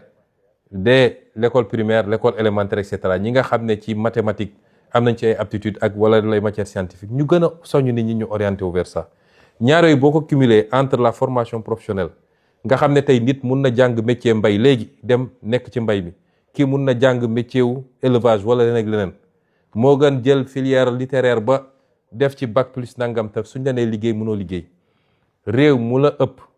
tey ma foofu laay daanelee ma jël réew mu mel ni Iran lan moo ko permettre mu résister boo war a mun a defar ay ngànnaay yoo xam ne ñu naan ay supersonique ak yooyu dafa teel a investir sur les ingénieurs bokk na ci réew yu ëpp ingénieur dans le Golfe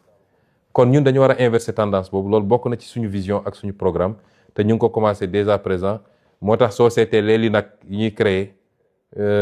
ak yeneen type formation yi c'est pour pouvoir travailler à inverser un peu cette tendance et créer beaucoup plus de scientifiques dans ce pays dans les métiers du numérique dans les métiers les plus poussés dans la médecine également dans l'intelligence artificielle les nouveaux métiers mais également dans les domaines classiques merci ci question boobu ñu jël ki ci tegu. asalaamaaleykum président ñu ngi ziar di la jox sa wàccu weeru koor. ñu lay ziar. ñaari question yi bu nga xam ne dañ ko bëggoon centré ci débat bi mooy instant bi président dafa toogoon hôtel Méridien mu ne parti état la ñu wax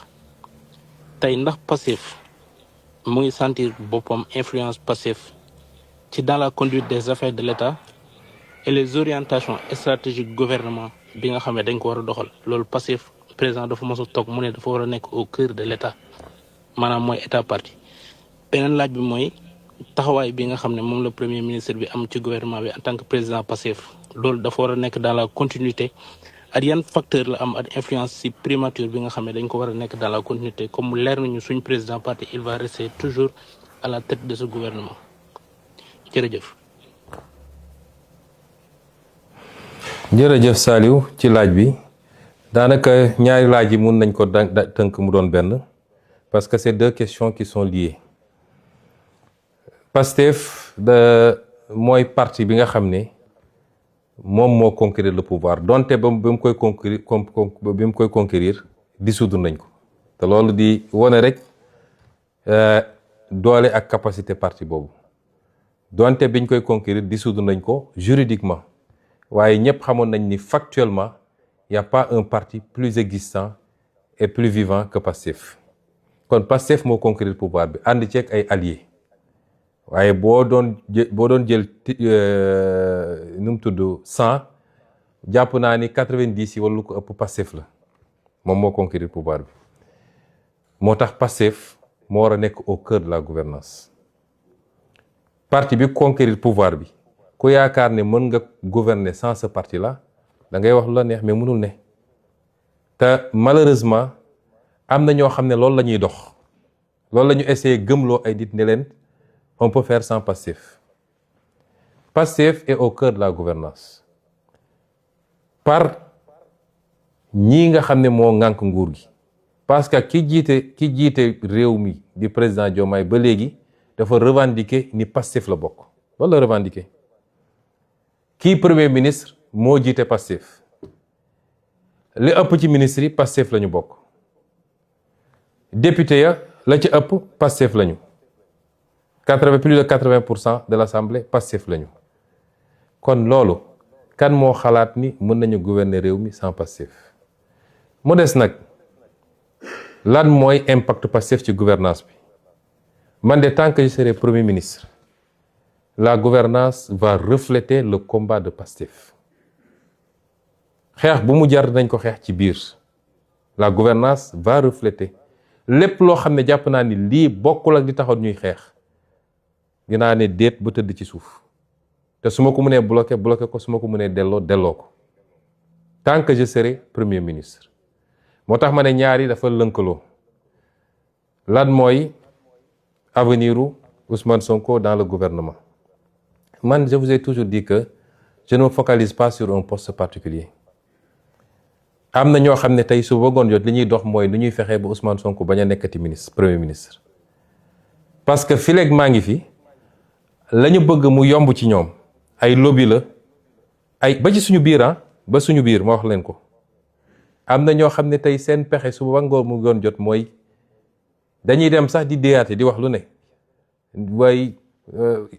nañu fexe moom comme affaire am dafa métti mbir mi dafa dëgër et cetera dafa mel ni moom mooy président balaa may dee ñu ne premier ministre super fort man je suis pas un premier ministre super fort man maay le premier ministre bi gën a néew pouvoir dem leen ngeen jël le décret de répartition des services bu Abdallah Boun Dionne ak ñi ko jiitu ci premier ministre ba bi ñuy tas primature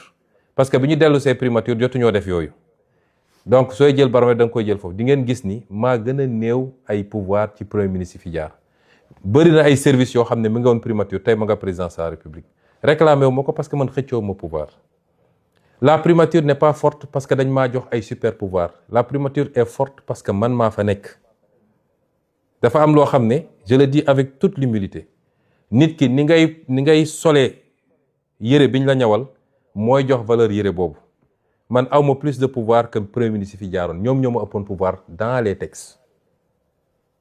waaye man lu may def dama koy mat ba mu mat sëkk man duma koo xam ne dañ lay jox nga nekk fii di dammayloo sax oui monsieur nangam déedéet damay def li ma war a def président jox naa ko cër ba mu mat sëkk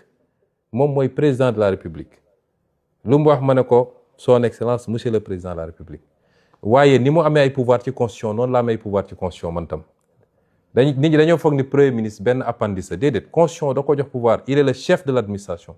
il est le chef du gouvernement et il conduit la politique de la nation loolu kan moo ko ëpp cër lenn moo ci des mooy président moo yor décret mooy nommé bis bu ma wooyee ne ma bëggatuma nga nekk premier ministre ma dellu toog mais je suis le premier ministre du Sénégal te dama koy xool leen premier ministre France wala feneen ak feneen est-ce que xam ngeen ni en France le président n'a pas l'initiative de la loi c'est le premier ministre qui définit la politique de la nation en France ñooñu ñoo ëpp pouvoir foofu ko suñu premier ministre yi am na ay réformes yu war a ñëw nee nañ dañuy changer lu bëri man réclamer mu benn pouvoir man li ma yor doy na ma sëkk te réforme buy amit parce que léegi damay dégg président de la République ne je veux un premier ministre super fort réforme du président de la République moom moo naan je veux un premier ministre bu mel nii wala ne réforme yi c'est pas pour le président c'est pour le Sénégal réforme yi suñ koy def duñ ko def parce que le président lii la bëgg ou le premier ministre lii la bëgg ou diw et aucun d'entre nous n'a le pouvoir seul de déclencher des réformes parce que sooy def réforme par exemple réforme constitutionnelle su dee da ngay jaar par la voie parlementaire assemblée nationale lay dem kan moo yor majorité assemblée nationale c'est Pastef président mënul def réforme sans Pastef bu dee da nga dem référendum kan moo yor référendum c'est le peuple qui va voter kon réforme yi du man maa koy bëgg mu nekk du président moo koy bëgg président day proposer il propose ces réformes parce que dañ ko fal ak programme mu ne Sénégalais lii ak lii laa bëgg a def bu ñëwee day def na lu baax woote na ay assises dajale Sénégal yépp ñu waxtaan bi mu paree yemul ci loolu dafa dajale ay kàngam ne leen assises yi dama bëgg ngeen liggéeyal ma defar ma ko ay textes mooy li mu annoncé keroog 31 décembre ñooñu def nañ ba pare day jël textes yooyu yóbbu ko assemblée nationale nag am sañ-sañu càmbar textes yi virgule par virgule c'est pas parce que président moo ko andi rek dañuy voter les yeux fermés bu ñu gisee ni doy na leen ñu voter bu ñu gisee doyu leen du ñu voter moo tax nag tant que ñu ngi fii am majorité bu confortable à l'Assemblée yàlla def ma chef de gouvernement ñu am un président boo xam ne président wu Pastef la gouvernance bi dafa war a sàpp Pastef bu baaxee ñu xam ni baax na on rendra compte au peuple bu bonee tam ñu xam ni bon na peuple bi jël ses responsabilités c'est comme ça que ça doit se passer bu demeewul noonu it parce que man j'ai pas de problème man poste premier ministre bi yàlla xam na ni la ma ci gën a ragal mooy su ma fi jógee parce que je dis avec humilité après 2 ans nous avons été un verrou contre énormément de choses le système chaque fois je le dis il est encore là te bés bu ma randoo mu def ne ma daan def man loolu moo ci sam problème man premier ministre jëluma ci salaire jëluma ci avantage suba ba ngoon jot damay liggéey ba bejaaw kon man je ne me focalise pas sur un poste particulier et je n'essaie pas de faire de l'ombre au président de la République le président de la République a son canal am ses attributions j'ai mes canaux kenn ku ne mën na exister sans pour autant que keneen ki bañ a exister su ñu jàppee ni pour que le président existe il faut que le premier ministre disparaisse foofu juum nañu chacun doit pouvoir exister de par les attributions qui sont les siennes mu mat ko sëkk def ko keneen ki jàppale ko ci mu réaliser li mu war a def et c'est comme ça que je vois les choses maintenant situation bi ni mu posé wu nii si le président est aligné à son parti le débat ne se pose pas si le président n'est pas aligné à son parti te ñu bokk di gouverner on est dans une situation que je qualifie moi de cohabitation douce une cohabitation douce parce que parti ba moo yor majorité Assemblée nationale moom jusqu'à preuve du contraire moo yor premier ministre ba keroog président ne premier ministre bëggatuma kon suñu demoon ba bokkuñu gis-gis ñu war a yore réew on est dans une cohabitation douce raisonnable et raisonnée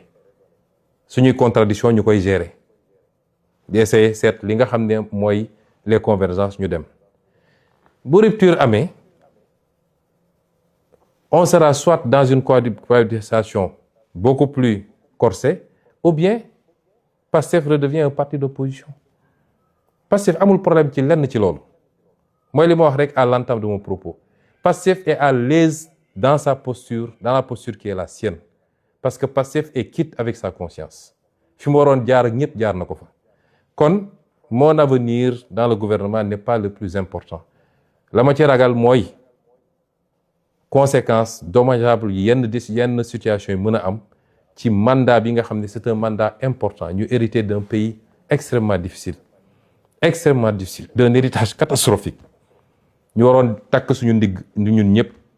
war a bañ a wone benn signe de dissension entre nous te population yi xaaruñu loolu ci ñun mais si on nous amène sur certains terrains on est obligé aussi de gérer parce que la ñu xeex ak l'intérêt de ce pays moo mag foofu suñu jëmm kenn ku nekk ci ñun moo xam président nga tudd lañ la woowee moo xam premier ministre lañ la woowee moo xam honorable député moo xam monsieur le maire la nga xam ne moo taxaw ñu xeex ba ay bakkan rot ci moo ëpp jëmm yooyu foofu moo ëpp sax république bi parce que république dafa war a nekk au service de cette vision et de cette cause pour qu'on réalise ce qu'on doit réaliser pour le peuple sénégalais ma jël question bi ci tegu.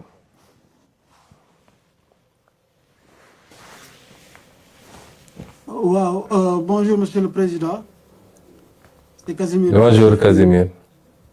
Donc damay wax au nom de toute la diaspora je pense qu'après 2 ans au pouvoir diaspora bi war na am benn rencontre ak yow parce que nous sommes une diaspora de la contribution. D'où ma question suivante. Monsieur le président bi nga ñëwee Milan da nga def benn présentation presse plan de redressement économique et social ma jëloon ci kàddu di doon laaj est-ce que aujourd'hui le parti PASTEF mettre na en place un réseau boo xam ne ni les entrepreneurs patriotes de la diaspora dinañ mën a ñëw renforcer liggéey bi nga xam ne da ngeen koy def au niveau des presse de la presse du plan de redressement économique et social est-ce que am na ay canal yoo xam ne ni dinañ ci mën a ñëw pour ñooñu teg ñu ci yoon ñu mën a jàppale le gouvernement ci liggéey bi nga xam ne ni dafay renforcer les PME ba nga xam ne ne jafe-jafe gerte yi duñ ko am parce que dina am des entrepreneurs assez solides pour accompagner le gouvernement dans cette politique-là di leen jaajëfal bu baax. jërëjëf Casimir ci laaj bi ñu ngi nuyu waa Europe yëpp dinañ fa ñëw bu sedd bi jeexee rek ndax man ñëwewuma seen sedd yooyu dinañ ñëw seet si leen ñu waxtaan bu baax incha allah di leen féliciter encore ci seen taxawaay ndax ñëpp xam nañ diaspora bi li ñu taxaw ci liggéey bi ak ci xeex bi ñu ngi leen ci dellu féliciter bu baax. di wax tamit ni question bi nga laaj dafa am solo mais importance bi ñu jox diaspora bi ñëpp xam ngeen ko moo tax président Diomaye dafa teel a wax ni dafa bëgg ñu instituer la journée de la diaspora muy une première pour jëmmal symboliser un peu l'importance qu'on accorde à cette diaspora là journée boobu amoon na je crois le 17 décembre muy une première secrétaire d'État au Sénégal de l'extérieur xam ngeen liggéey bi mu ciy def mu am solo aussi Amadou Chérif Diouf nga xam ne ci yéen la bokk gis nga musuñoo am autant de responsables de la diaspora dans un gouvernement au Sénégal dans les responsabilités à toutes les responsabilités DG etc. loolu c'était pour montrer que vraiment la diaspora c'est pas seulement pour envoyer de l'argent mais compétence yaa ngi fii te war nañu mën a ñëw participer au développement de ce pays noonu lañ ko continuer soo seetloo sama communication conseil des ministres bi passé mercredi bii rek il y a 4 jours dama annoncé une initiative extrêmement importante pour la diaspora un fonds commun de placement immobilier pour la diaspora boo xam ne concept bu pare nañ leen convoquer yéen ñëpp wala ñëw seet si leen c'est un concept boo xam ne l'urbanisation du Sénégal à travers tout le Sénégal loolu rek mën na ko régler les 2200 milliards ou quelque chose comme ça qu'on envoie uniquement pour la consommation comment les orienter mu mun a continuer régler la question de la consommation tout en générant des actifs yoo xam ne dootoo leen sax soxla di envoyer après actifs yooyu mooy générer les revenus pour soutenir les parents loolu da nga koy booleeg li nga wax mooy liggéey bi tey nos priorités c'est l'élevage c'est les secteurs productifs diaspora bi comment faire pour ñu ñëw PME PMI nga wax ni le secrétaire d'État présenté na temps yii le plan de développement des PME PMI xam naa ne loolu ci jotaay yu mel ni dina xaw a jafe ñu développer yi bu baax a baax mais ci fan yi di ñëw y aura une grande offensive boo xam ne dinañ ñëw présenter leen des choses très concrètes su dee nag ci biir parti bi am na lu ma fi taxawal loo xam ne ci réunion bureau politique wax naa ko mettre en place benn kuréel boo xam ne liggéey nañ ci ak ñu bëri ñoo xam ne am nañ ci expérience parce que ñi doon gérer ay structures yoo xam ne ci loolu la jëm pour que ñu xool donte ñun njaaxaanaay la ñu tëddee nous sommes là pour tous les Sénégalais mais jàpp nañ ni war nañoo mën a am nu ñu organiser ba les militants et les militantes d'ici la diaspora qui veulent entreprendre parti bi teel leen détecter mën a recenser leur projet accompagner leen ci formation orienter leen fi ñu war a dem loolu am na lu ñu taxawal loo xam ne spécifiquement pour ça la au sein du parti ñi ci bokk mun naa leen lim ñu ci bëri ñi ngi doon gérer ci structure yu mel noonu te jours yi di ñëw xam naa wala semaines yi di ñëw yooyu bokk na ci initiative yu bees yoo xam ne dinañ ko présenter les militants et les militantes pour ñu xool nu ñoom nu ñu gën a mun a dugalee seen loxo ci liggéey bi parce que j'ai tendance à dire que nit mun na def lu ëpp foofu te yorul poste directeur ou directeur général ou ministre mun na def lu ëpp solo foofu dans la construction du développement te soxlawul titre buñ koy signer un mercredi du conseil des ministres yooyu la ñu war a gën a mun a yooyu la ñu bëgg gën a renforcer gën a promouvoir pour le bien de tout le monde. ma jël donc la prochaine question. Oui. Bonsoir, Monsieur le Président. Tout d'abord, je vous transmets la salutation de Sédhiou. Je m'appelle Karamba Toubatré,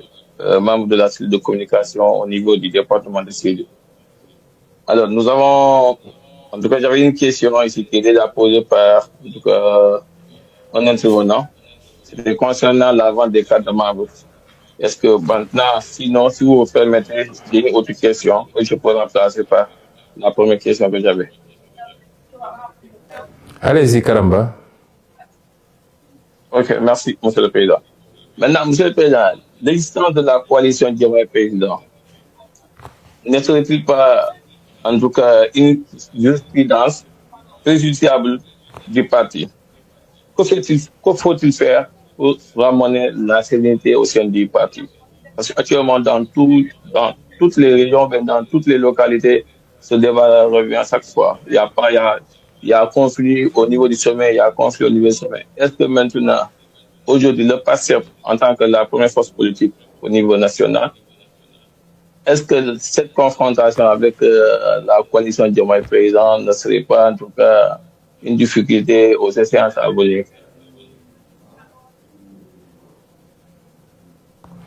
Merci Karamba. Je crois que j'ai suffisamment répondu à cette question. Il n'y a pas de confrontation entre PASTEF et la coalition que vous citez. Comment il peut y avoir de confrontation? On n'a pas de confrontation. Il faut que les militants de PASTEF defe naa militant PASTEF dañu xamul ñoom li ñu yor dañoo xamul lu ñu yor. Est-ce que coalition boobu bi mu commencé ba léegi dafa am lu mu jël ci PASTEF? Non. Et c'est lié de rendre hommage aux militants de PASTEF parce que yu mel ni yàgg na fee am te bi mu daan am li bëri ci parti bi dañ daan fàq dem ànd ak ki yor nguur gi mais PASTEF la musa am kenn bougéwul ni mu amee woon ci jamono Macky Sall nga xam ne amul lu ñu deful pour tas parti bi wala xëcc ay nit presque personne n'est parti. Ça dañ koy sant yàlla tey su ñu ne woon nangami personne nangami responsable nangami militant dem nañu rejoindre une autre coalition ñu wax mais amul. Souvent je dis que cette coalition-là n'est pas en compétition avec PASTEF, elle est en compétition avec les autres partis parce que su dee la démarche c'est d'aller recruter des maires de l'APR kon loolu c'est une bataille entre cette coalition-là et l'APR, c'est pas avec nous. C'est pas avec nous. Donc, arrêtons de dire la compétition avec cette... Il n'y a pas de compétition. PASTEF est PASTEF. Il est resté intact. Et mieux encore, li ma gëm mooy cette affaire-là dafa yokkaat sax PASTEF. Parce que PASTEF commencé woon nañu di débat bi yëpp c'était ay nomination yi poste defaluñ ma lii nangam. Le problème de PASTEF c'est que c'est un parti de défi. PASTEF balaa muy yëngatu rek nga défier ko et quand le PASTEF n'a pas de défi il crée des défis à son sein ñu commencé di andi histoire entre ñoom. Il faut toujours qu'il y ait un défi externe pour que PASTEF te batte. Cette affaire-là c'est même une aubaine pour PASTEF. Kon je veux qu'on arrête de dire oui la coalition X Y mais am na parti yu fi nekk ëpp doole ëpp ancrage ëpp militant te vous ne parlez pas de ces partis-là et on continue à dire la coalition XY. Je veux plus que les militants de PASTEF parlent de cette coalition. Les militants de PASTEF n'ont qu'à se concentrer sur PASTEF si li ñuy liggéey ak li nga xam ne opposition la parce que cette coalition ba léegi woowul boppam opposition. C'est une coalition qui dit être de la mouvance. Où est le problème? Donc, si cette coalition doit aller chercher dans les prairies des autres, Peut-être même que c'est bien, parce qu'ils vont se neutraliser entre eux, et ça nous rend encore plus fort. Si elle continue à exister. Donc, parce que dans tous les cas, PASTEF continuera à exister. Il continuera à être encore plus fort. Donc, ce que je demande aux militants, dañuy gis kenn, mais regardez ceux qui sont dans cette coalition-là. Kan moo ci mën a gagner benn cabine téléphonique? Donc, pourquoi vous perdez votre temps avec cette coalition? Concentrez-vous sur l'essentiel, mettons-nous au travail. Bu leen attaquer coalition ba, bu leen déglu, mettez-vous en ordre de bataille. L'ordre de bataille pour PASTEF, mooy aller à la rencontre des Sénégalais. Continuer à massifier le parti, discuter avec les Sénégalais sur ce qu'on est en train de faire. C'est ça l'ordre de bataille. Je ne veux même plus qu'on soit là à dire la coalition de X ou de Y. Ça, c'est pas l'ADN de PASTEF. Je prends... Il reste une question. Ah, une. OK. Il reste la dernière. Les Sérères là, léegi mu jeex. Bon, on me dit que Dramé de Médina Yoro Foulah, c'était le dernier intervenant. Mais il y a un problème de connexion. Mais il a envoyé sa question. Moi, je sais quand il ñëw Médina Yoro Foulah. Ñu ngi koy organiser. L'équipe Nemmeeku Tour qui s'est reconstituée avec Fadilou et Djamilatou, ñu ngi travailler à nous proposer un planning. On avait demandé à chaque département de envoyer ses propositions. Je crois que beaucoup de départements ont envoyé. J'espère que Médina Yoro Foulah aussi. Et en fonction de ça, la ñuy def organisation bi en tenant compte de l'environnement, des contraintes, de la spécificité de chaque département. Et on va venir, mais je peux garantir à Médina Yoro Foulah que Inch'Allah, ci lu yàggul dinañ ñëw foofu def tournée nemmeeku waa Médina Yoro Foulah. J'ai beaucoup d'espoir sur Médina Yoro Foulah parce que je connais le potentiel. C'est le plus grand département géographiquement, en tout cas l'un des plus grands,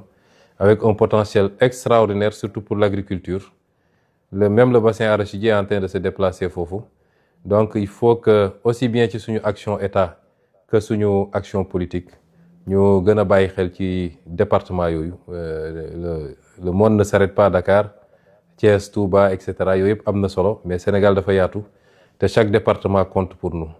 Voilà, c'était la dernière question. Suma juumul. Ouais.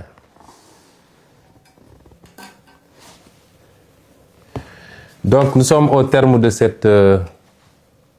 première série, qui est une série qui a été importante. Nous nous organisons là, on va se bonifier au fur et à mesure. Mun na am ñàkkul ay rëcc-rëcc, mun na am ñàkkul ay manquements, c'est les aléas du direct. Toog waxtaan 2 heures de temps répondre ay questions c'est pas important waaye li ci amoon solo mooy jokkoo bi am beaucoup de questions ou de préoccupations yi ngeen am ngeen dégg la réponse de ma bouche te loolu amoon na ci solo di leen lancer un message de clôture. Nous sommes à la croisée des chemins. Nous sommes en train de faire des choses extraordinaires. Ce pays va changer, Inch'Allah. On fera tout ce qu'il faut. Un pays qui change nag boo xam ne dafa habitué woon yenn yi ba yàgg ci mënul nekk dans une tranquillité absolue. Chaque fois dama bëgg ci formation la bokk, dañu wax léegi formation militant yi bëgg naa militant bu ne léeg-léeg balaa muy tëdd na dem ci YouTube mu tapé benn documentaire sur l'histoire, mu tapé par exemple la révolution chinoise, mu tapé Corée du Sud, mu tapé nu mu tudd l'Iran, la recherche sur l'Iran, les grandes civilisations, ainsi de suite. Parce qu'il faut se cultiver pour savoir le comment. Ñun bokk na ci li ñu gën a poser problème di suñu gàllankoor. Tey soo doon laaj Sénégalais yi wax naa ko ci sama benn interview il y a 4 ans je crois ou 5 ans. Et c'est pourquoi il faut saluer les travaux du professeur Cheikh Anta Diop. Boo seetee yenn peuple yi li tax ñu doon quelle que soit difficulté da ngay gis ni peuple yu jàmbaar lañu, peuple yu gëm seen bopp, peuple yu mën a xeex. Tey li xew actuellement rek ci àdduna bi diggante Iran kële wane na ko. Mais c'est des peuples qui yoo xam ne dañu am fierté, dañu naan ñun suñu histoire ça date de 5000 ans, 8000 ans. La civilisation perse, la civilisation turque ottoman, les Ottomans, la civilisation occidentale base judéo-chrétienne, la civilisation chinoise nga xam ne dañ la naan depuis ñun bi ñuy tabax la muraille de Chine Europe ñi ngi amuñu woon sondel ñooñu dañoo gëm ni ñoom ñoo war a dominer monde bi ñun nag les différentes dominations et les acculturations traite négrière jaar na fi colonisation jaar na fi ñu bindal ñu suñu histoire nañu lii mooy seen histoire tey sénégalais boo ne avant colonisation avant Lat Dior avant Cheikh Amadou Bamba Aline Sitoé et cetera lan moo ne woon Sénégal il a du mal à t'expliquer loolu day déteindre moo tax ñu doon ñu oyof ku ñëw influencer ñu ci culture am ak gëm-gëmam